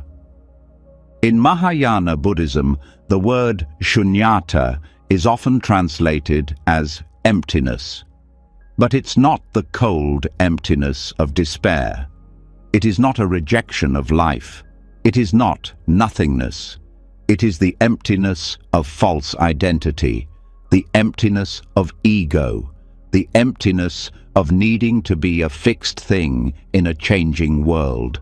And when that kind of emptiness is truly seen, what rises is not hollowness, but peace. Most people fear the idea of being empty because they confuse it with being erased. But shunyata doesn't erase. It reveals. It strips away what was never really there. The clinging, the identity, the desperate attempt to define yourself in a world that refuses to hold still. Emptiness says, you don't need to be anyone, because you already are part of everything. This is not philosophy. It's freedom. When the idea of me starts to dissolve, suffering follows, not because pain vanishes, but because the one who thought they were trapped in it begins to disappear. And in its place, something quiet and luminous appears, a presence that no longer needs protection, a heart that no longer needs to perform. This is fullness without ego, the kind of richness that doesn't belong to anyone, the kind of aliveness that doesn't scream for attention. Like a clear sky, it holds everything but clings to nothing. You are not less when you are empty of self. You are more. Because in that emptiness, there is finally space for the world to flow through you. A thought arises, and it's seen. A feeling surfaces, and it passes. A memory returns, and it is held, not as identity, but as weather. When the self is empty, everything can be welcomed, because nothing sticks, nothing threatens, nothing defines. You are not the wave, you are the ocean it passes through. And in this way, shunyata is the opposite of loss. It is the end of clinging, the end of becoming, the end of exhaustion. And from that ending comes rest, not sleep, not retreat, but the kind of rest that lives at the center of all motion, the calm that does not need to be achieved because it was never disturbed. To live from this place doesn't mean you walk around in a trance. It means you are no longer hijacked by your identity. You can play a role without believing it defines you. You can feel anger without becoming it. You can experience joy without needing to hold it forever. This is the gift of emptiness, presence without attachment. That presence is not passive, it is deeply responsive. It doesn't deny life, it meets it fully. Because it's not afraid of disappearing, it already knows there was never a permanent I to lose. What you are is not a thing.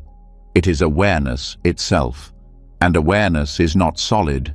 It moves, it listens, it holds, it empties. This is why the Bodhisattva path in Mahayana Buddhism is so powerful.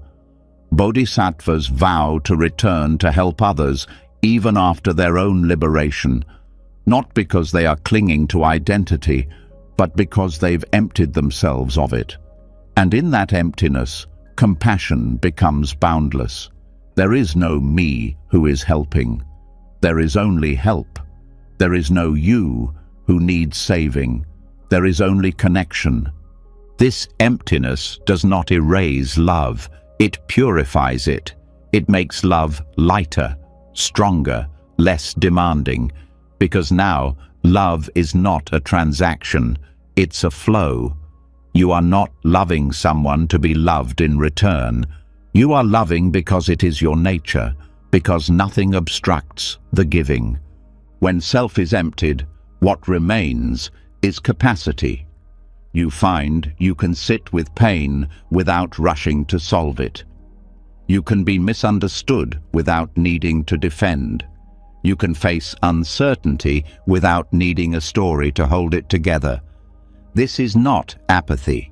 It's the deepest form of peace, born not from knowing who you are, but from not needing to. Even the Buddha said, "Events happen, deeds are done, but there is no individual doer thereof." This is not a denial of experience. It's a reminder that the self is not the source. The self is a lens. And when the lens is set down, what's seen becomes clearer. This clarity isn't loud. It doesn't need to explain itself. It breathes, it walks, it smiles. It moves through the world like wind through leaves, not because it is empty in the negative sense, but because it is free of the need to hold shape. In this way, emptiness becomes the deepest affirmation. Not, "I am something," but "I am not what I thought, and that's enough." Not, "I must build a perfect self," but "I am part of everything already. Let me rest there." And the resting isn't withdrawal. It's return. Return to the breath. Return to the body. Return to the moment where the boundaries between self and other begin to fade, where the skin becomes a doorway instead of a wall. From here, you don't need to seek purpose. You are part of purpose. You don't need to define your value. You are the expression of value in motion. You don't need to explain your being. Being is explanation enough. And this is why emptiness feels full, because when there's no self in the way, everything is allowed. Grief is not rejected. Joy is not clutched. Beauty is not owned. Pain is not personalized. Everything can flow because nothing is blocked by identity. You become like a bowl, empty but ready, like a sky, open but still, like a river, moving but not needing direction. And in that movement, life becomes lighter, not because it changes, but because you've stopped clinging to what never belonged to you. You may still have a name, a story, a face, but these are garments, not your bones. They can be worn with care, but they do not hold your truth.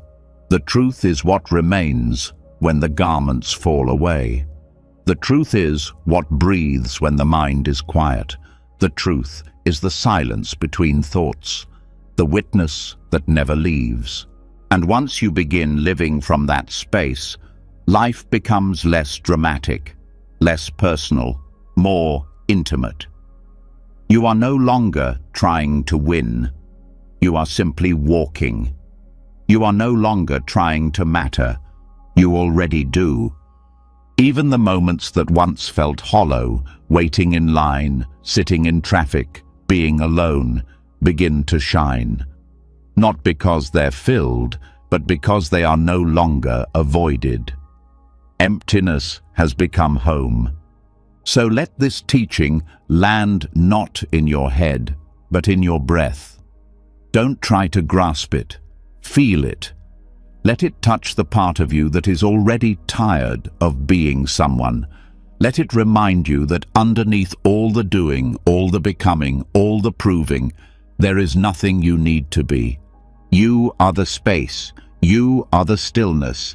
You are the openness that holds the world without owning it. And in that, you are more than enough. And now that emptiness has been seen not as absence, but as fullness. Now that the self has been dissolved into space wide enough to hold everything without grasping, what remains is not perfection, but permission.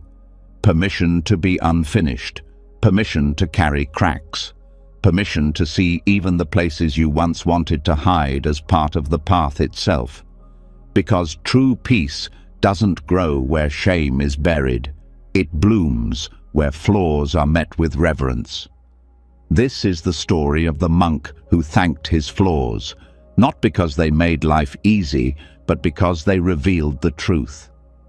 In Buddhism, awakening doesn't arrive in spite of our imperfections. It comes through them. There was a monk once, not a famous teacher, not a silent sage in a distant temple, but a restless seeker, full of questions and contradiction. He arrived at the monastery not with grace, but with guilt. His hands trembled with regret. His eyes avoided the other monks. Every step he took into the stillness of that place reminded him of how broken he felt. While others bowed with ease, he flinched. While others chanted, he questioned, and every silence made his self-doubt louder. But he stayed. Not because he felt worthy, but because something deeper inside him was tired of running. So he rose with the bell each morning, sat with the pain in his knees, cleaned the temple floor with hands that had once harmed, and he waited, at first for forgiveness, then for silence, and finally for something he couldn't name. At night, he would sit beneath a Bodhi tree in the temple courtyard and talk to the moon, not out loud, not in prayer, but in surrender. "I have made mistakes," he would say in his breath. "I am full of failure." And still, the moon never turned away. That quiet gaze stayed. One day, while sweeping the leaves from the stone path before morning chanting, the abbot approached. He watched the monk in silence for a moment, then said gently, "You sweep as though you are punishing the ground." The monk stopped. He looked down at the broom in his hands and whispered, "I have done many things I cannot take back." The abbot nodded slowly and said, "Then make this the place where they stop echoing." He placed his hand on the monk's shoulder. Not by forgetting, but by seeing clearly. A flaw only causes suffering when it is hidden, but when it's held with compassion, it becomes wisdom. This was the beginning, not of perfection, not of pride, but of presence. The monk didn't erase his past. He stopped arguing with it. He stopped using it as proof that he didn't belong. Instead, he let it become his practice. When anger arose, he didn't resist it. He sat with it like an old companion. When shame whispered, he bowed to it and asked what it was trying to protect. Little by little, something inside him changed. Not by effort, by seeing. He began to thank his flaws, not because they were pleasant, but because they had softened his arrogance, because they had broken the mask of superiority, because they had brought him to his knees and taught him how to listen. In Buddhist teachings, mistakes are not sins to be erased. They are footsteps on the path. A wrong word becomes an opportunity for humility. A selfish act becomes a teacher in empathy. A moment of harm becomes a doorway to vow not to repeat it. The Dharma doesn't demand that you be stainless. It invites you to be sincere. This is why the monk bowed deeper than others, not because he was more devout, but because he knew what it cost him to arrive in that bow. He had wrestled with his past, not to erase it, but to include it. He carried the weight of his younger self not with shame, but with a quiet hand on the back. "You were confused," he would say to his own reflection, "but now we walk differently." The Buddha taught that even Mara, the tempter, must be welcomed. That transformation does not come from defeating the shadow, but from understanding it. That compassion must begin in the places we feel least deserving of it. And the monk learned this not in scripture, but in silence, in watching his own mind, in forgiving it, again and again. One day, a younger monk came to him with tears in his eyes. "I've failed," the boy said. "I lied. I broke my promise. I've ruined my practice." The monk listened without judgment, and then said, "Then your practice has finally begun." That was the gift of his flaws. They made him a vessel for truth. Not the truth of achievement, but the truth of being human and being held anyway. Flaws, in this view, are not curses. They are cracked doors. Each mistake that is met with awareness becomes a step toward compassion. Each wound that is touched with kindness becomes a wellspring of understanding, not despite the flaw, but through it. This is not easy. The mind wants to hide, the ego wants to forget.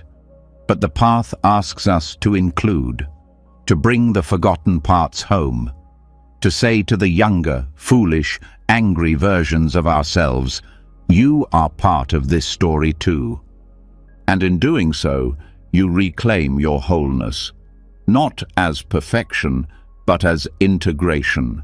You stop asking, "Am I good enough?" and begin asking, "Can I stay present with what is?" Because the answer to worth is not found in the past. It is found in the breath that meets the past without turning away. That's why the monk gave thanks. Not to glorify his flaws, but to free himself from the belief that they defined him. He no longer needed to be spotless to walk the path. He needed only to walk it fully. With eyes open, with heart willing, with hands that didn't pretend to be clean, but knew how to carry water. And that's the lesson. You are not enough in spite of your flaws. You are enough because you can hold them with gentleness, because they didn't stop you from growing, because they brought you here to this very moment where you no longer need to hide. So let the broken parts breathe. Let them speak. Let them weep. But don't let them rule. Let them teach. Let them soften you. Let them shape you into someone who can listen deeply, because you know what it means to be unheard. Who can forgive fully, because you know what it means to need forgiveness. This isn't weakness. This is the strength that doesn't shout. This is the strength of someone who knows their darkness and walks anyway, who knows their pain and still reaches out to soothe another's. The monk who thanked his flaws did not transcend them. He carried them like prayer beads, each one a reminder that grace is not earned. It is remembered.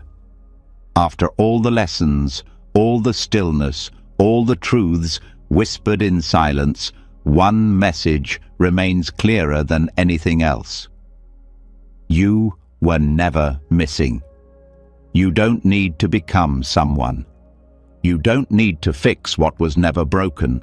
You don't need more praise, more achievement, more perfection to finally deserve rest.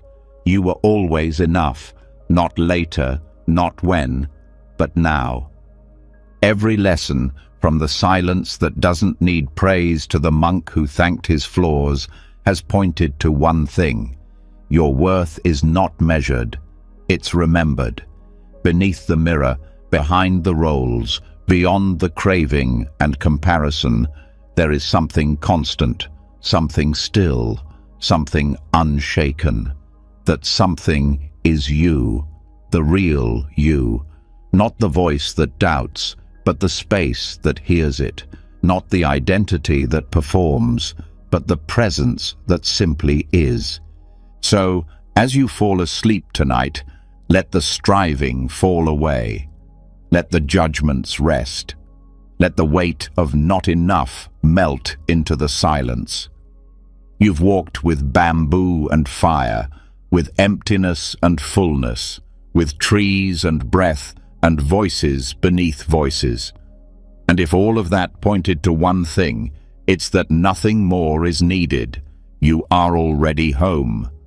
If this journey spoke to you, if even one truth stayed in your heart, let me know in the comments by writing, "I am already enough." I read every single one. And if you'd like to keep exploring this path of awakening, kindness, and self-trust, don't forget to subscribe and tap the bell so you never miss another step on the journey. You are enough. You always were. Sleep peacefully.